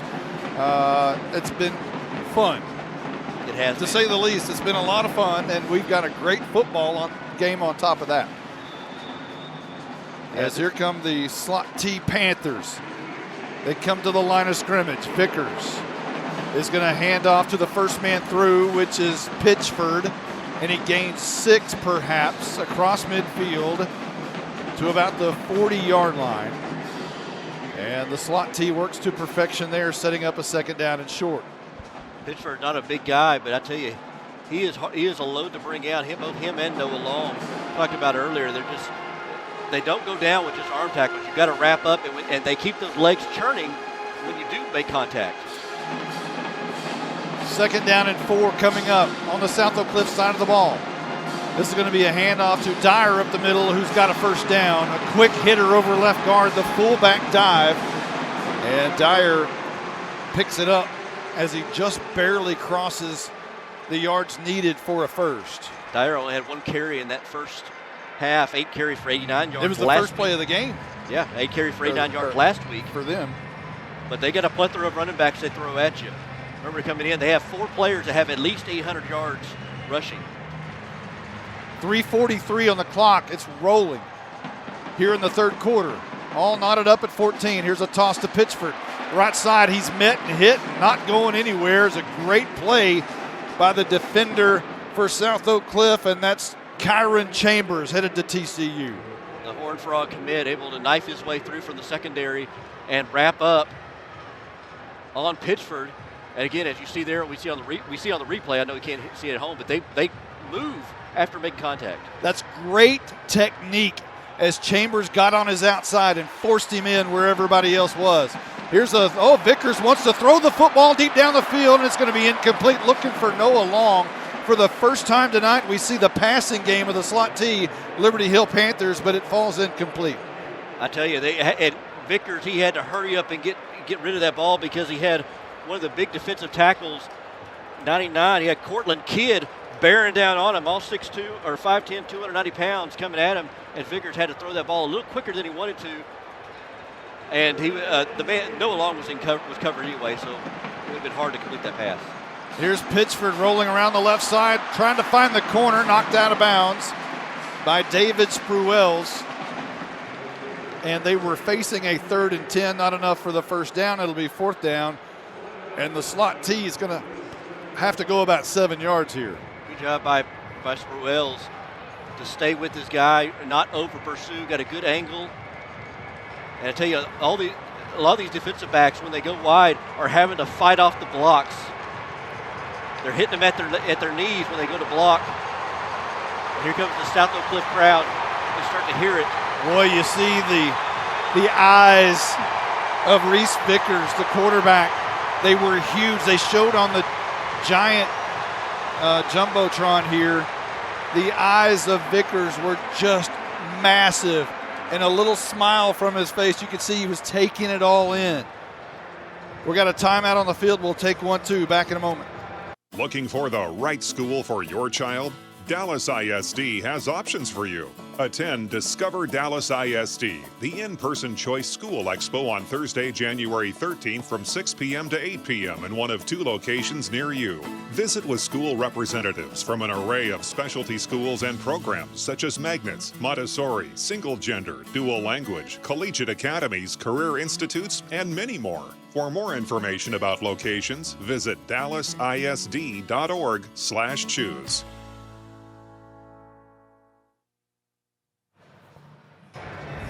Welcome back to AT&T Stadium. Monty Walker, Justin White, Carson Grogan, Blake Burnett. Blake Burnett, Liberty Hill called a timeout. What'd they say right there? 4th and 7 coming up. I see a little sweep coming from Liberty Hill, or they might punt it and play field position here, the way their defense has been playing on after that last stop. 4th down and right around 8 yards coming up. Both crowds are very much into this football game, as they should be. It's a tie ball game, 14-14. Liberty Hill facing a 4th down right here. A big turning point. This is where you mark a star in your playbook, because whatever happens right here is a big turning point in this game. They're going for it. And they're going to go for it. 4th down and 7, Liberty Hill. Vickers under center, trying to draw offside South Oak Cliff. They're unable to do so. They'll call another timeout perhaps and punt it away, but no decision has been made on that just yet. And now a flag is down. Delay of and game. They'll take the delay of game, Carson, thank you, and they'll back up and punt this thing away. Strategy right there. Talk about it, Carson. Yeah, just like Blake said, I was expecting a sweep too, but if you take the delay of game, it gives your punter more room to pin him deep. And I like the decision to punt here by Liberty Hill. So it'll be Thomas to punt this one away. He'll stand at his own 45-yard line. Left-footed punter's going to run rugby style to the left a little bit and then boot this one away. It's going to land at about the 15-yard line, bounce big up in the air, and roll a little bit forward past the 10-yard line and be killed inside the 9 and the 8-yard line, Justin. So you're pinning him deep.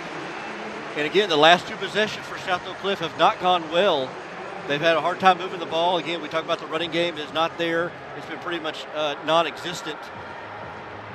And they're playing up on these receivers. Again, I got to wonder at some point were they just trying to keep you honest and try to go long, just to maybe give it to Collie, let his 6'3", 210-pound frame go up and get a long pass. 14-14, 2:41 left to go in the third. So far in the third, we've had a missed field goal by Liberty Hill and then 2 punts. Here's a handoff and a big hole up the middle for one of the few times today. Farrar punches it past the 15-yard line to the 16. The hole was wide open for a moment. It closed up quickly, though. I tell you what, yeah, it was huge here. Aaron Brewer was right there at the outside linebacker position to bring him down. They've done a pretty good job of tackling. This is a real good tackling Liberty Hill team. They don't get there's not a lot of yards after contact for South Oak Cliff. 2nd down and 3 coming up for South Oak Cliff, moving right to left. Here's a handoff to Farrar up the middle. He breaks free for a moment, a 1st down run up to the 29-yard line. Quaylon Farrar starting to tack up some yards now here in the second half. That's what you needed right there is get some breathing room now. You know, you got this big offensive line that you lean on, and Farrar is only about 5'8", kind of hides behind that offensive line before you see him. He's at the second level. He just needs some holes, and now he's starting to get something. A new set of downs, 1st and 10, handoff, this time met in the backfield. Johnson just drives him back. Lloyd Johnson was in the backfield and nearly took the handoff before Farrar. Lloyd Johnson, 6'2", 245 pound, was in the backfield, almost took the handoff and almost took the jersey off of Farrar as he manhandled him there in the backfield and slung him down like a rag doll. It'll be a loss of 2, bringing up 2nd down and 12, right to left in all white South Oak Cliff. Liberty Hill in all purple. A pistol look with Henry Jennings, and he hands off Hollywood, right side, 1st down and more, look out! He's got the 40 and finally slung down right there, just shy of it at the 42-yard line.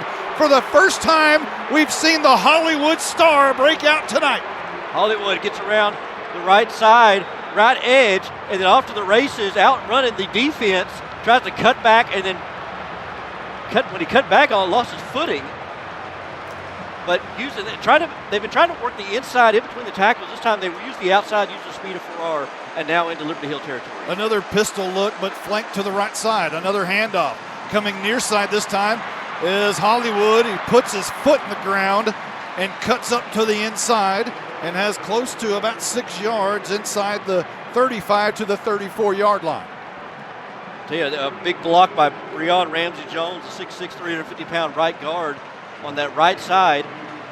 And then he shifted left to the left side, and here South Oak Cliff goes fast. They'll give him 7 yards, setting up 2nd down and 3. 6 seconds left to go in the third quarter. Will they get the playoff here? 2-1, last play of the third quarter. Kevin Henry Jennings looking to throw deep ball left, now just heaves it out of bounds, had nowhere to go with it, and that is the end of the third quarter. We're taking a 14-14 tie ball game into the fourth in the Class 5A Division II state title game here at AT&T Stadium in Arlington, Texas. We'll be back right after this timeout. Founded in 1949, the Albany Lodge near Laramie, Wyoming is where the road ends and adventure begins, 365 days a year. David Wright and the Albany Lodge is located in the Snowy Mountain Range, providing fun for the whole family. Enjoy the full-service restaurant, stay in our beautiful lodge or a cabin. To make a reservation, go to albanylodge.com or call David Wright at 307-745-5782.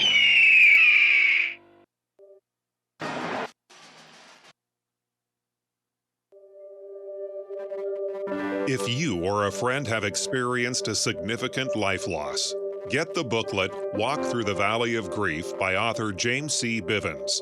This booklet shares biblical help and is written and designed to help you successfully deal with grief. Walk Through the Valley of Grief is available online at Amazon.com. That's Walk Through the Valley of Grief. Millennium Sports and the South Oak Cliff Golden Bears wish to thank today's broadcast sponsors, the Oak Cliff Chamber of Commerce. Work live, play invest. The Oak Cliff Works. The Dallas Independent School District, Albany Lodge of Laramie, Wyoming, Realtor James C. Bivens of Keller Williams of Plano. The booklet, Walking Through the Valley of Grief by author James C. Bivens, available on Amazon. Rodenbaugh of Allen and Ronald Rodenbaugh.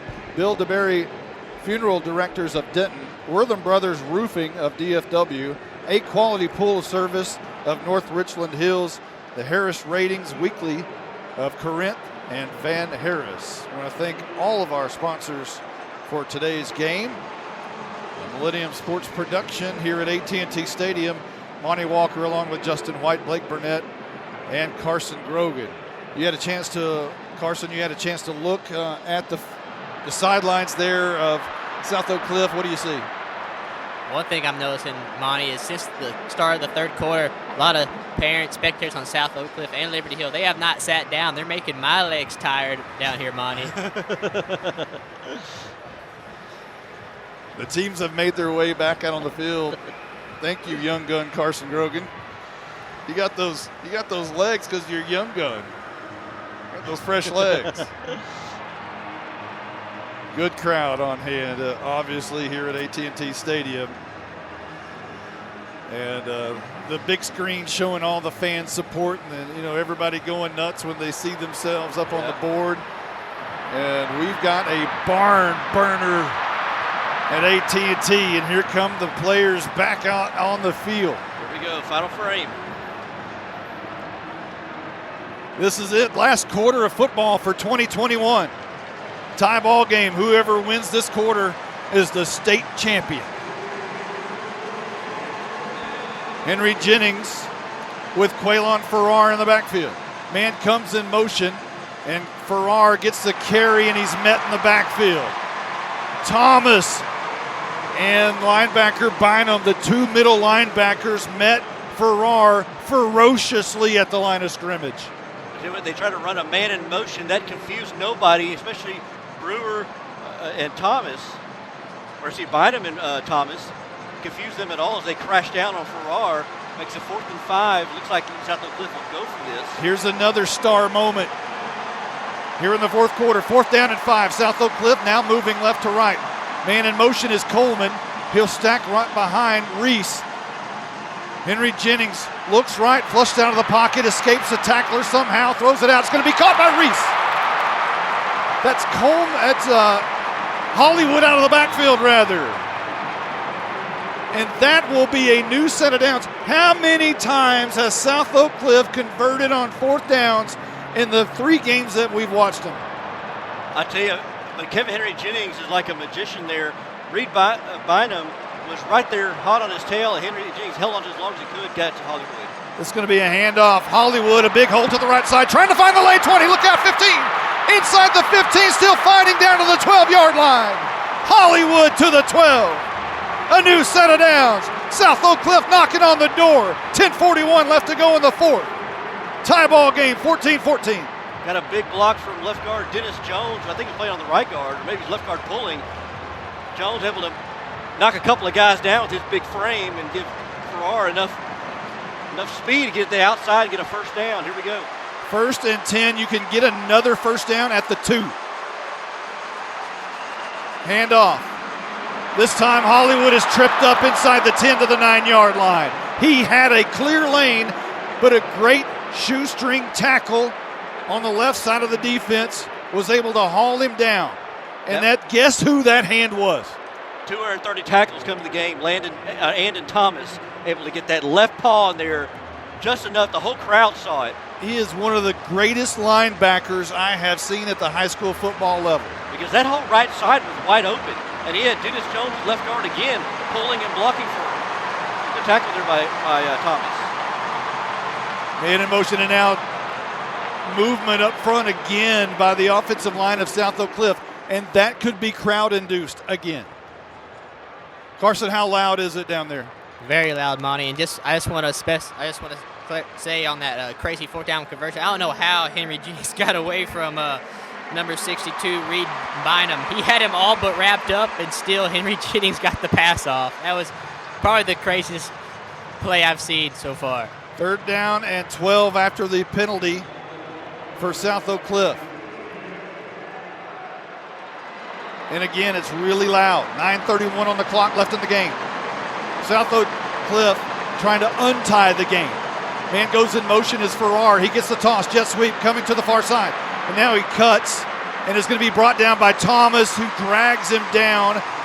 Minimal gain. It'll be 3rd down and long for South Oak Cliff as Farrar had nowhere to go. Good job by Andon Thomas to stay in his lane. He didn't pursue as Farrar tried to get around that corner. He didn't try to chase him down. Like I said, didn't overcorrect too much, and able to keep him inside and then wrap him up and bring him down for no gain. He made a move on Thomas that most linebackers would have fallen down. Yeah. Thomas did not, and he made the tackle. Stayed right with him. 3rd down and 10. Knocking on the door at the 12-yard line. Henry Jennings from South Oak Cliff drops back 3 steps, looks right side. Now he's going to tuck it. Out to the left side. Now he throws into the end zone, and it's going to be incomplete. About a yard deep in the end zone. Thomas was in coverage. Mathis was the intended receiver. And Mathis wanted a flag. They wanted the slant.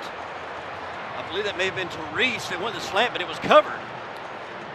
Was the contact a little early? Thomas hit him maybe about the same time the ball got there. But man, oh man.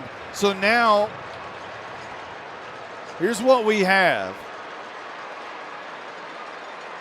Field goal. We have a 30-yard field goal attempt, 29-yard field goal attempt. Varala's kick is up, it's high, it looks good, and it is. That unseats the tie, and South Oak Cliff takes a 17-14 lead with 8:25 left to go in the game here at AT&T Stadium at the Class 5A Division II state title game. We'll be right back right after this. Serving the Allen area since 1962. Rodenbaugh's Flooring, America Kitchen, Bed and Bath won't sell it if we can't service it. We have the names you trust: Whirlpool and KitchenAid appliances, plus Sealy and Tempur-Pedic mattresses, along with Whirlpool and Maytag washers and dryers. We finance and deliver. Our showroom is located at 102 West Main Street in Allen. Details online at rodenbaughs.com. You've got the hometown advantage with Rodenbaughs. Founded in 1986, Wortham Brothers Roofing is the custom home builder's choice and an Owens Corning Platinum preferred contractor. We offer free roofing inspection and, on completion, a certified tech inspection, plus 10-year workmanship warranty. With over 100,000 satisfied customers and a Better Business Bureau A rating. For details, go online to wbroofing.com. 17-14, South Oak Cliff in the lead over Liberty Hill in the Class 5A Division II state title game. And we've got a scoring drive recap here in just a moment after Varela bangs this one away, and he does so. It's going to be a high kick. That one is going to be taken by Hudson, who falls down. He was hit by Noah Long at the same time. Hudson is hot with Noah Long as they both ran into each other. And when Hudson caught it, he was knocked to the turf by Long. Let's go over a scoring drive recap, Blake.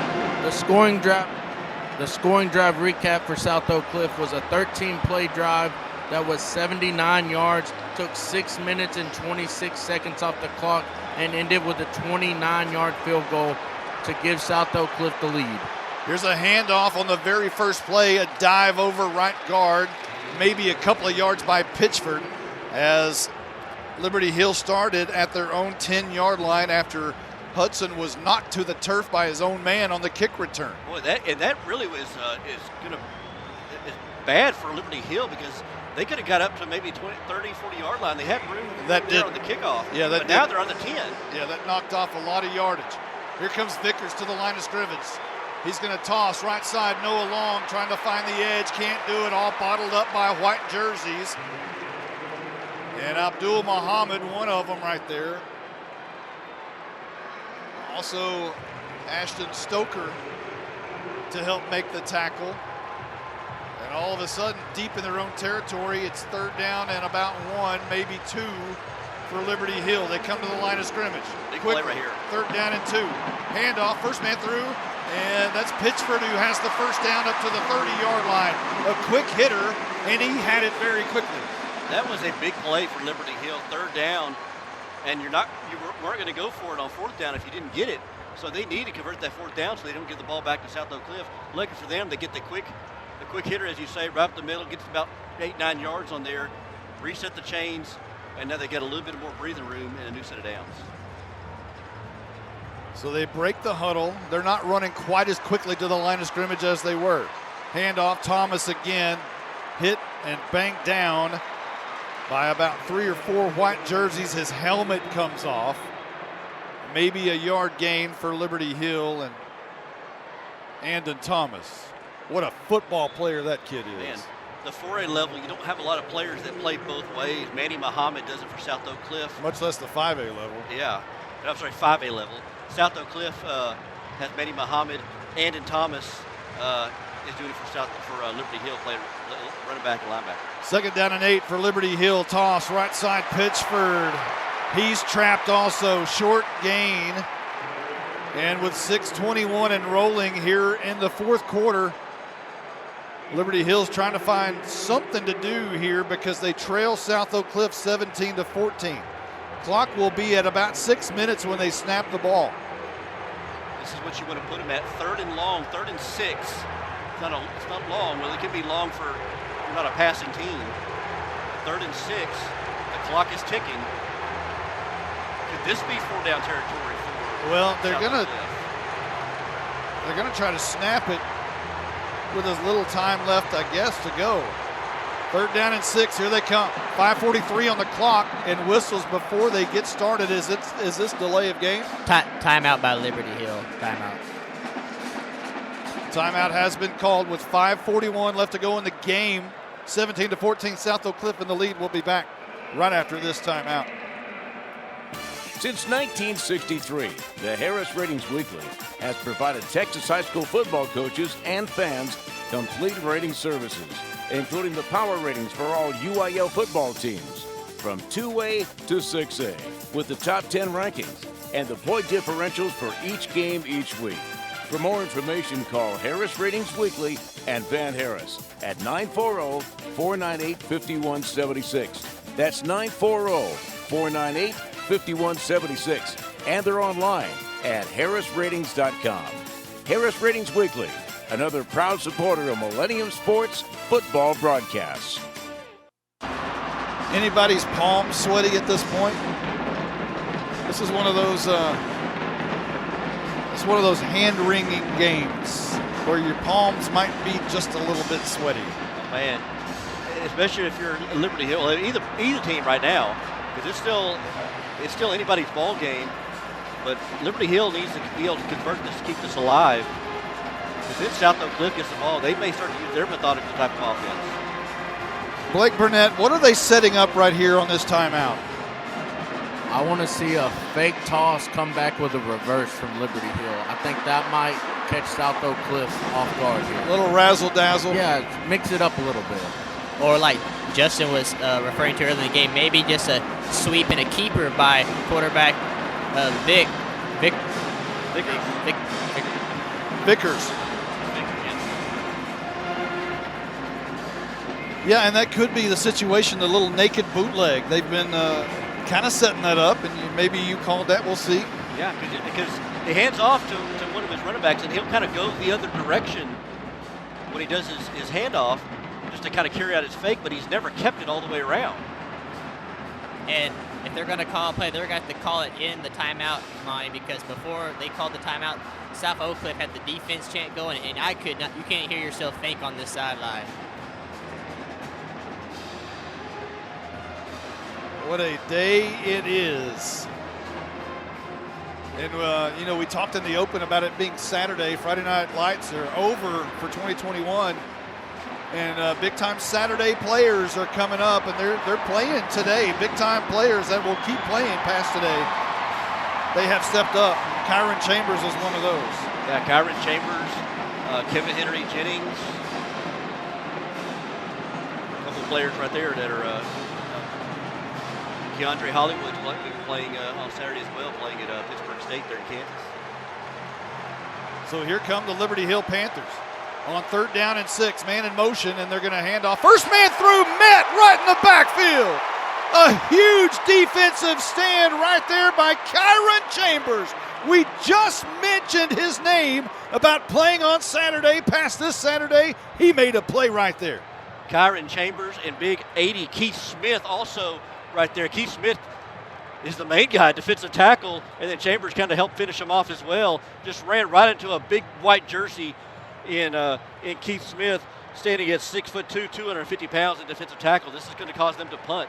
This could be your football game perhaps right here. 4th down and 6, and they're going to punt. You're right. I thought they might go for it. Do you fake it right here? There's 4:59 left to go in the game. Low snap dug out, and Thomas is taking his time, and now he's going to run with it. Thomas has the first down for Liberty Hill. He initially looked like he was going to punt it away.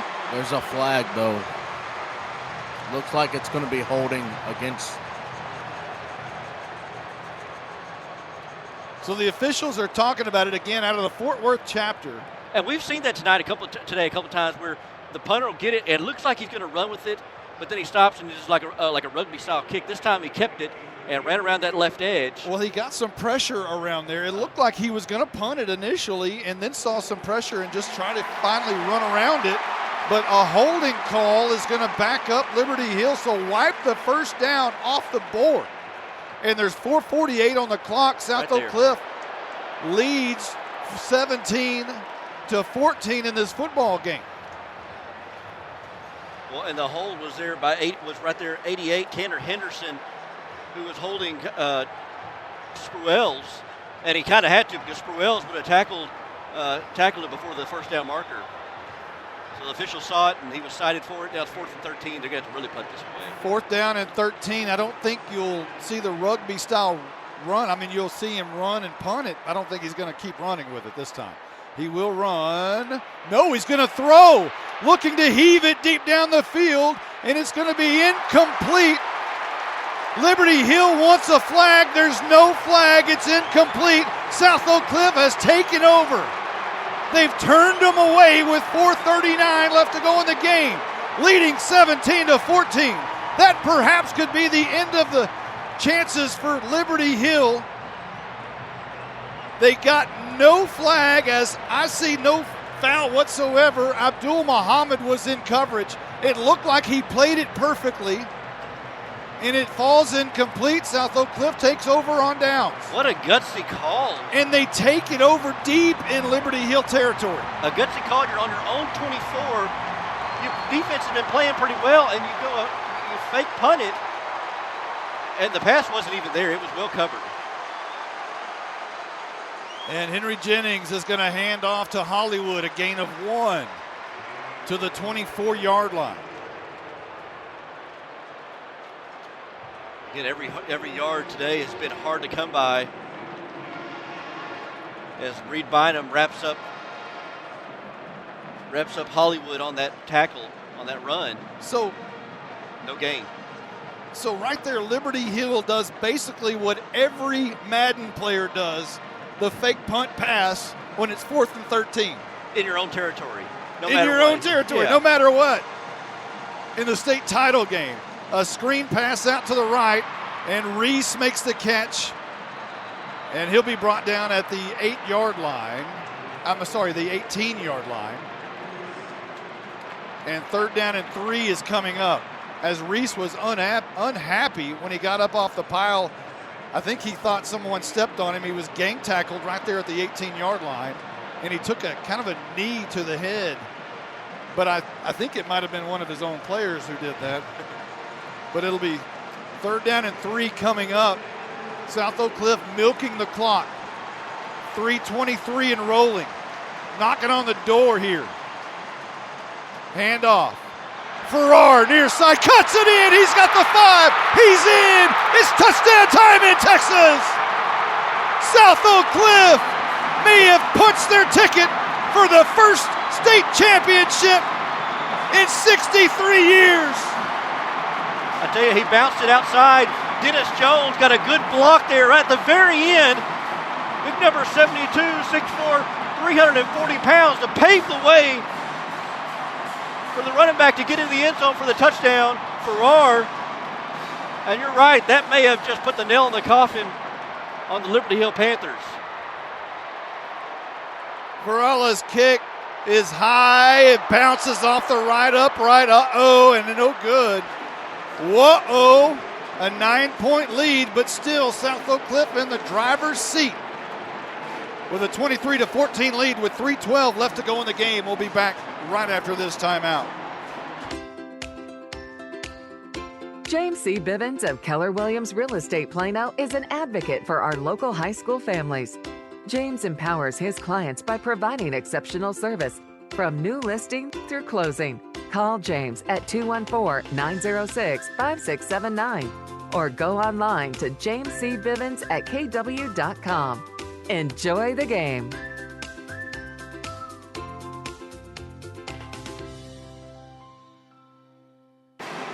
First state title championship opportunity for Dallas ISD in 63 years, and it's within the grasp.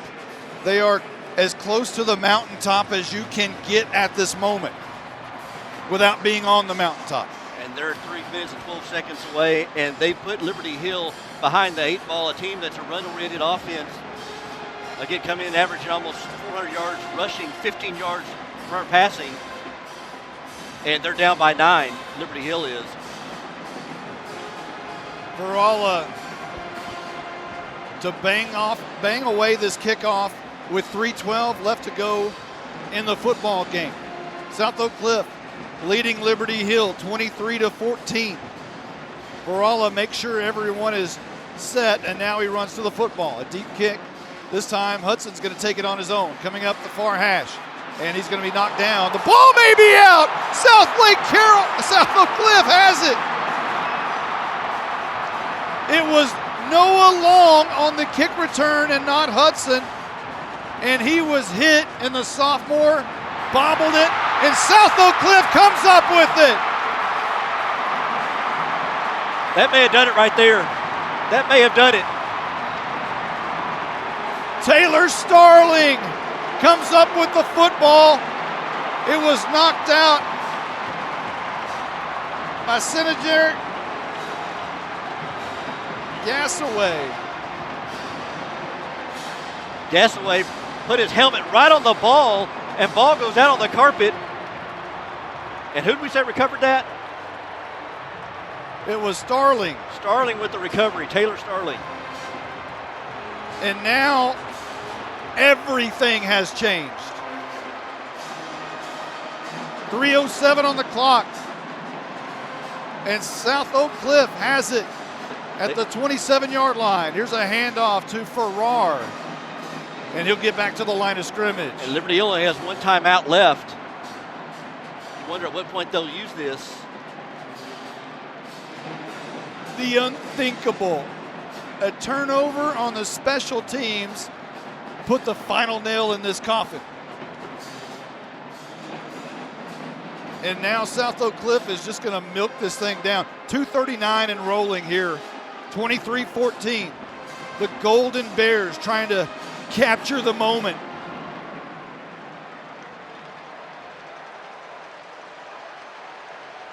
Henry Jennings in the gun with Farrar to his left.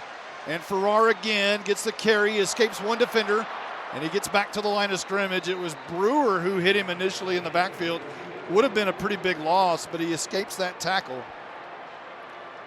And South Oak Cliff on their way to their first ever state championship in school history.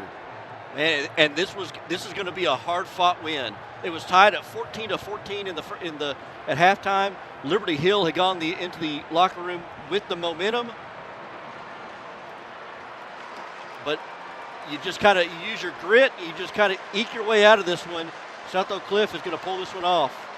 A minute 40 as they snap it. Henry Jennings wants to throw, left side, caught. That's Mathis inside the 5 to the 3-yard line. A flag is down, but Mathis makes the catch just shy of another goal. Henry Jennings hit Mathis on that slant. Mathis was assaulted by the secondary on that before the play got there. He got the pass interference. The flags come out, and that'll be an automatic first down and ball inside the 10, maybe inside the 5.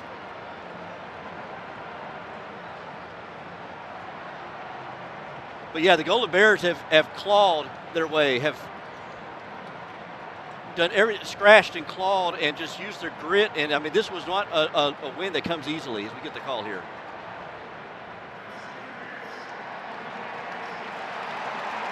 Pass interference against the defense is declined. First down. First and goal for the Golden Bears. Looks like they're going to spot it at maybe the 3-yard line, the 4-yard line. 1:32 to go, and the clock is moving. 1:30 to go in the ball game. 23-14. Mathis was close to scoring right there. First and goal from the 3. Henry Jennings is going to down it at the 6-yard line. They're not going to put insult to injury as Coach Todd waves the towel, and the crowd goes nuts with 1:10 left to go in the game. It's all just waiting on the clock to expire now. White towels everywhere at AT&T. He's been tweeting it a lot. It is written. Whatever happened, it's already written. And today, the South Oak Cliff Golden Bears will go down the record books as the 2021 state champions of Class 5A Division II. 42 delicious seconds for South Oak Cliff and all of Dallas. Kevin Henry Jennings takes a knee. That's it. Dallas, your South Oak Cliff Golden Bears are Class 5A Division II state champions. For the first time in 63 years, Dallas ISD, it is written. They celebrate, they go nuts all over the field. It's a snow pandemonium on the field as everyone in white gathers around the star. It is written, the process. They talk about trying to get to this point, get to December 18th, 2021. This was their goal here. Their goal was to get to this point, and it started to become real after they beat Aledo 3 weeks ago. And today it comes to fruition. It comes to life. They bring a state championship back to Dallas ISD. Dallas, Texas, it's time to erupt.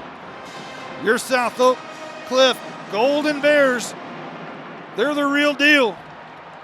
It's been 63 years, and Coach Jason Todd is standing right now on top of the mountain, and you can't knock him off. What a moment for South Oak Cliff and their fans. Lots of sweaty palms in this football game. At one moment, you thought Liberty Hill had clear command of the football game. Not long ago in the football game, they had clear command. But when it came down to it in the fourth quarter, when it mattered, it was South Oak Cliff, and they took it to the house. They punched it in. They capitalized on a turnover on the special teams, and South Oak Cliff is the Class 5A Division II state champions. Well, I wondered that if Liberty Hill was starting to wear down South Oak Cliff. I think South Oak Cliff's offensive line was starting to wear down Liberty Hill. They were starting to get a big push up front. Quaylen Farrar was starting to gash the Liberty Hill defense with its big runs, its long runs. And then the defense stepped up when they need to, and then you got the turnover at the very end on special teams to kind of close it out. Let's read our sponsor right quick. Millennium Sports and the South Oak Cliff Golden Bears wish to thank today's broadcast sponsors. The Oak Cliff Chamber of Commerce, work, live, play, invest. Oak Cliff Works, the Dallas Independent School District, Albany Lodge of Laramie, Wyoming, Realtor James C. Bivens of Keller Williams of Plano, the booklet Walking Through the Valley of Grief by author James C. Bivens, available on Amazon, Rodenballs of Allen and Ronald Rodenball, Bill DeBerry, Funeral Directors of Denton, Wortham Brothers, Roofing of DFW, A Quality Pull Service of North Richland Hills, Harris Ratings Weekly of Corinth and Van Harris. Hey, it's time to talk about our players of the game. We didn't do that in the fourth quarter. It was too much of a good game, so we need to think about that. I'll tell you mine. I'm going to go with Kyron Chambers for one, and I'm going to stay on defense and go with Cortland Kidd for my second one. Thoughts, Blake? I'll go with Andon Tom. Or no, that's wrong too. Don't go with Andon Thomas. He did play a good game. He did. Abdul Muhammad on defense and Javen Thomas on defense. 13 tackles for Abdul Muhammad and 10 tackles for Javen Thomas. Abdul Muhammad. It's funny, we're all going defensive. Y'all are all going defensive players.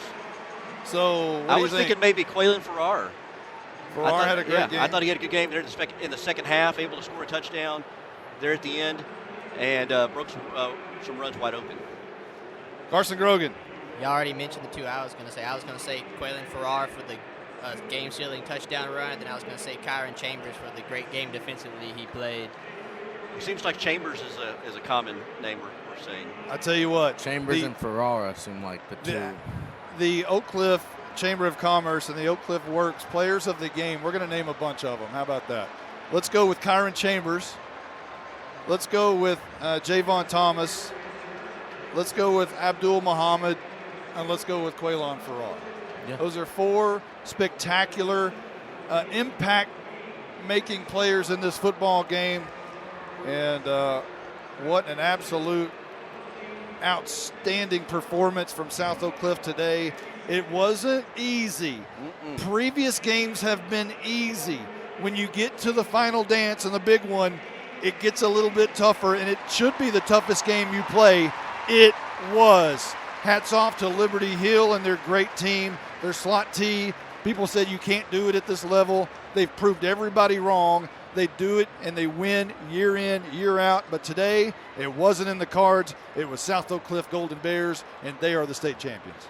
It really was a game of South Oak Cliff just made a few more plays than Liberty Hill.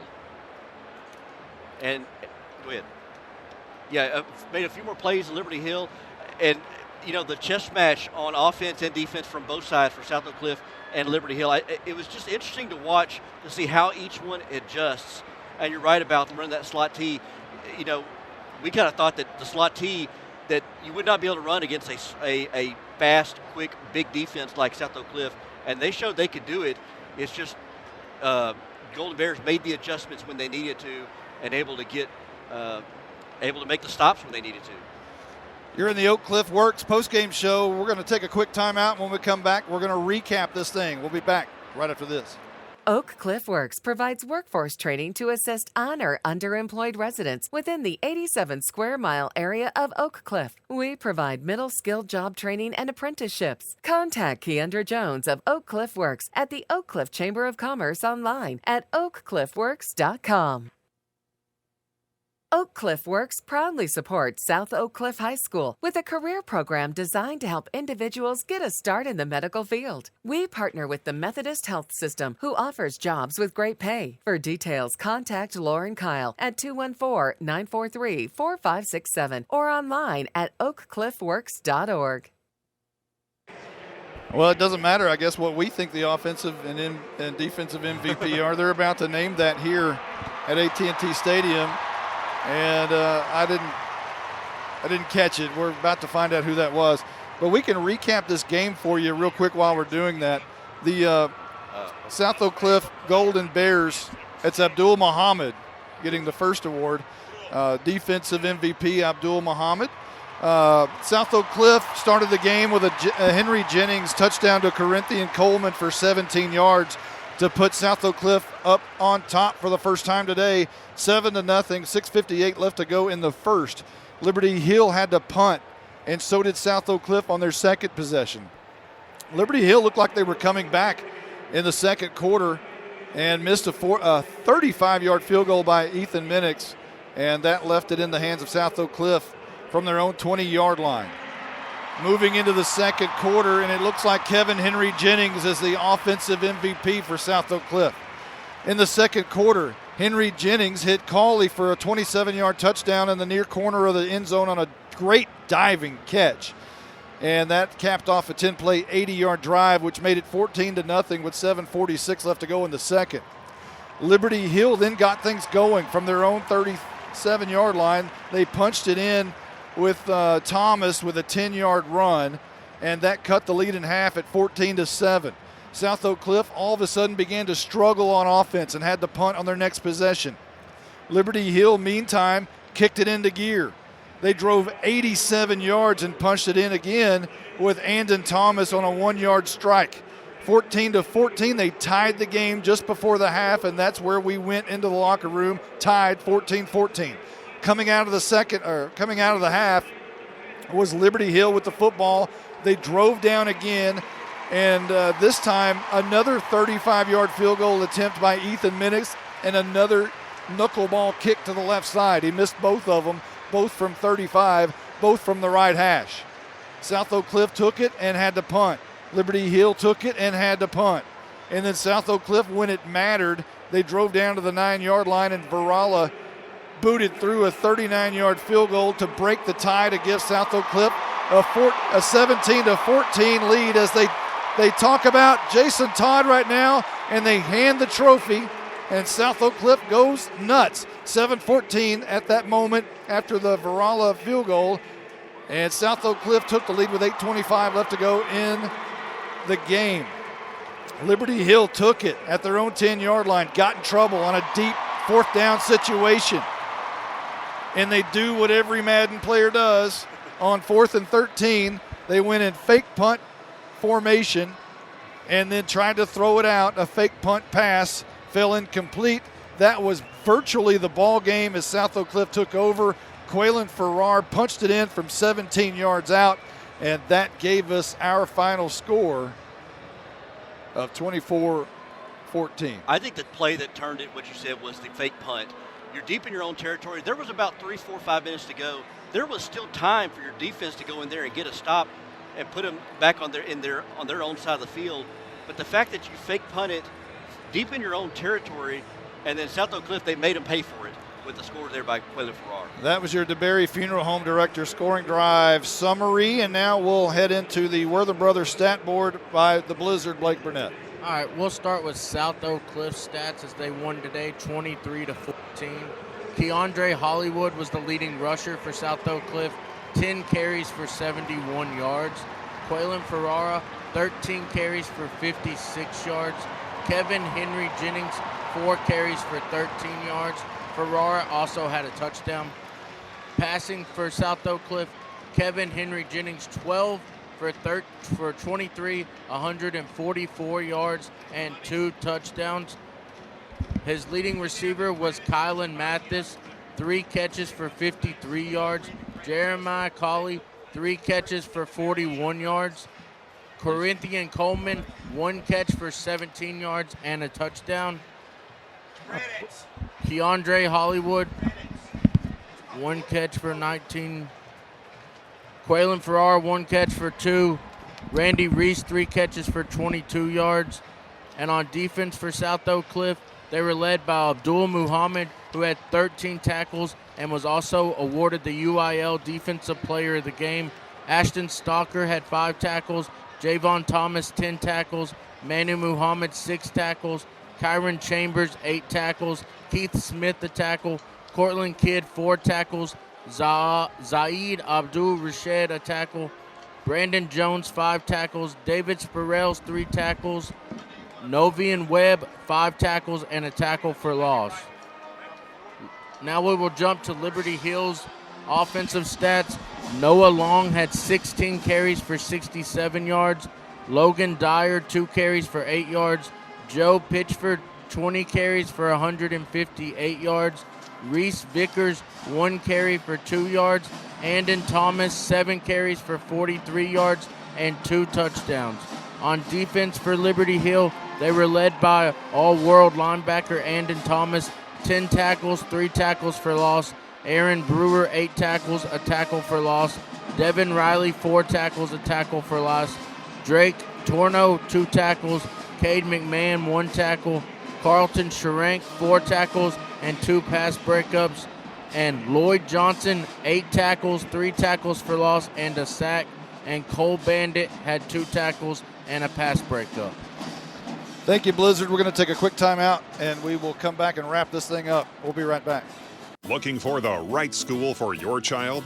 Dallas ISD has options for you. Attend Discover Dallas ISD, the in-person choice school expo on Thursday, January 13th from 6 p.m. to 8 p.m. in one of 2 locations near you. Visit with school representatives from an array of specialty schools and programs such as Magnets, Montessori, Single Gender, Dual Language, Collegiate Academies, Career Institutes, and many more. For more information about locations, visit dallasisd.org/choose. The Oak Cliff Chamber of Commerce helps our community work, live, play, and invest. As the oldest chamber in the DFW Metroplex, we are experienced in helping local businesses connect in advocacy, networking, and branding. For details, go online to oakcliffchamber.org. Whether buying or selling your home, it's a major decision.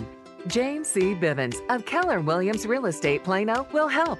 James is a former teacher, principal, superintendent, coach, and resident of Frisco. For details, go online to James C. Bivens at kw.com or call 214-906-5679.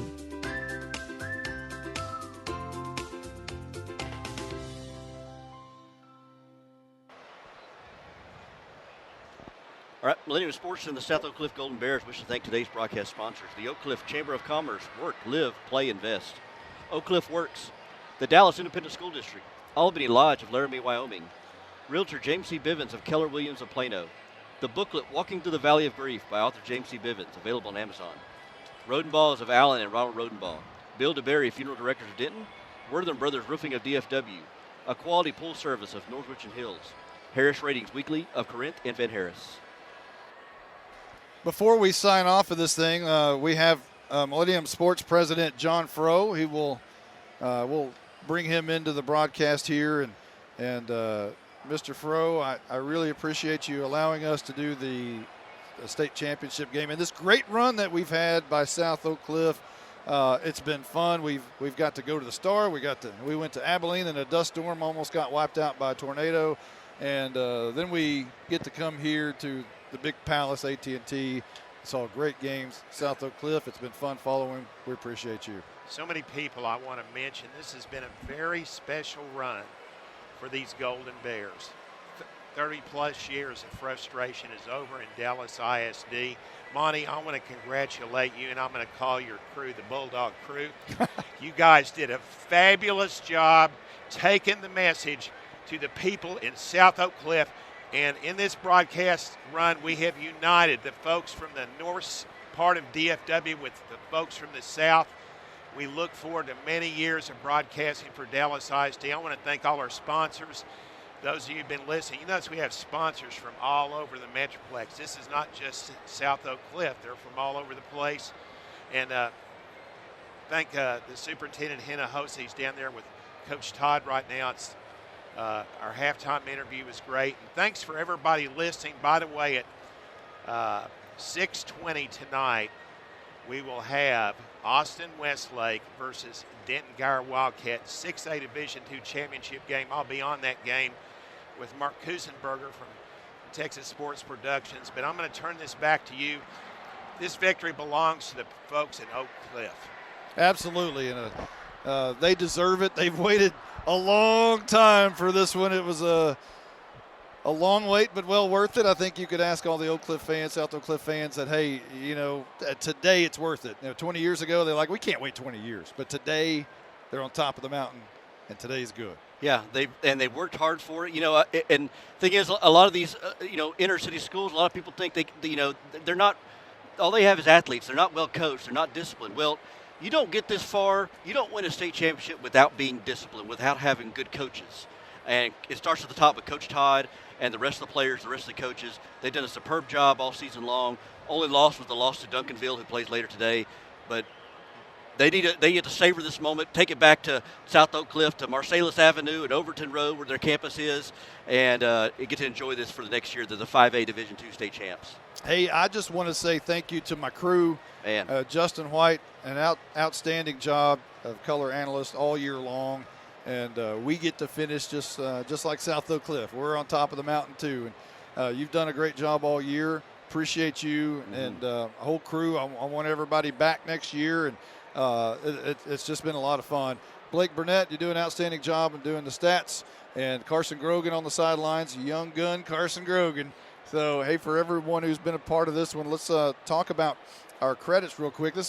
We want to thank Dallas ISD Superintendent Michael Hinojosa, Dallas ISD Executive AD Dr. Sylvia Salinas, South Oak Cliff Head Coach Jason Todd, the Dallas ISD Media Coordinator Todd Lamb, Liberty Hill Head Coach Kent Walker, no relation, Texas Sports Productions, Bobby Stotzenberger and Jay Riley with IT support from Kevin Evans. I want to thank DFW Media, which includes DallasNews.com, Fort Worth Star-Telegram, and the Denton Record Chronicle. We want to thank, of course, Millennium Sports President John Froh, play-by-play, that's me, Monty Walker, color analyst Justin White, sideline Carson Grogan, our statistician Blake Burnett. Golden Bears UIL State Championship Football is written and produced and directed by John Froh and the Millennium Sports Network. Copyright 2021. Don't forget, join us at 6:20 p.m. today for the 6A Division II State Championship broadcast. Denton Geyer Wildcats versus Westlake Chaparrals. Join us this winter for the UIL boys and girls basketball playoffs. For more information on future Millennium Sports playoff game broadcasts, visit @MSN on TSP at Twitter. For everyone who's been a part of this one, including Justin White, Carson Grogan, Blake Burnett, I am Monty Walker, and we will see you next time. You've been listening to Millennium Sports' presentation of South Oak Cliff Golden Bears UIL 5A Division II State Championship Football. The Golden Bears wish to thank our broadcast sponsors: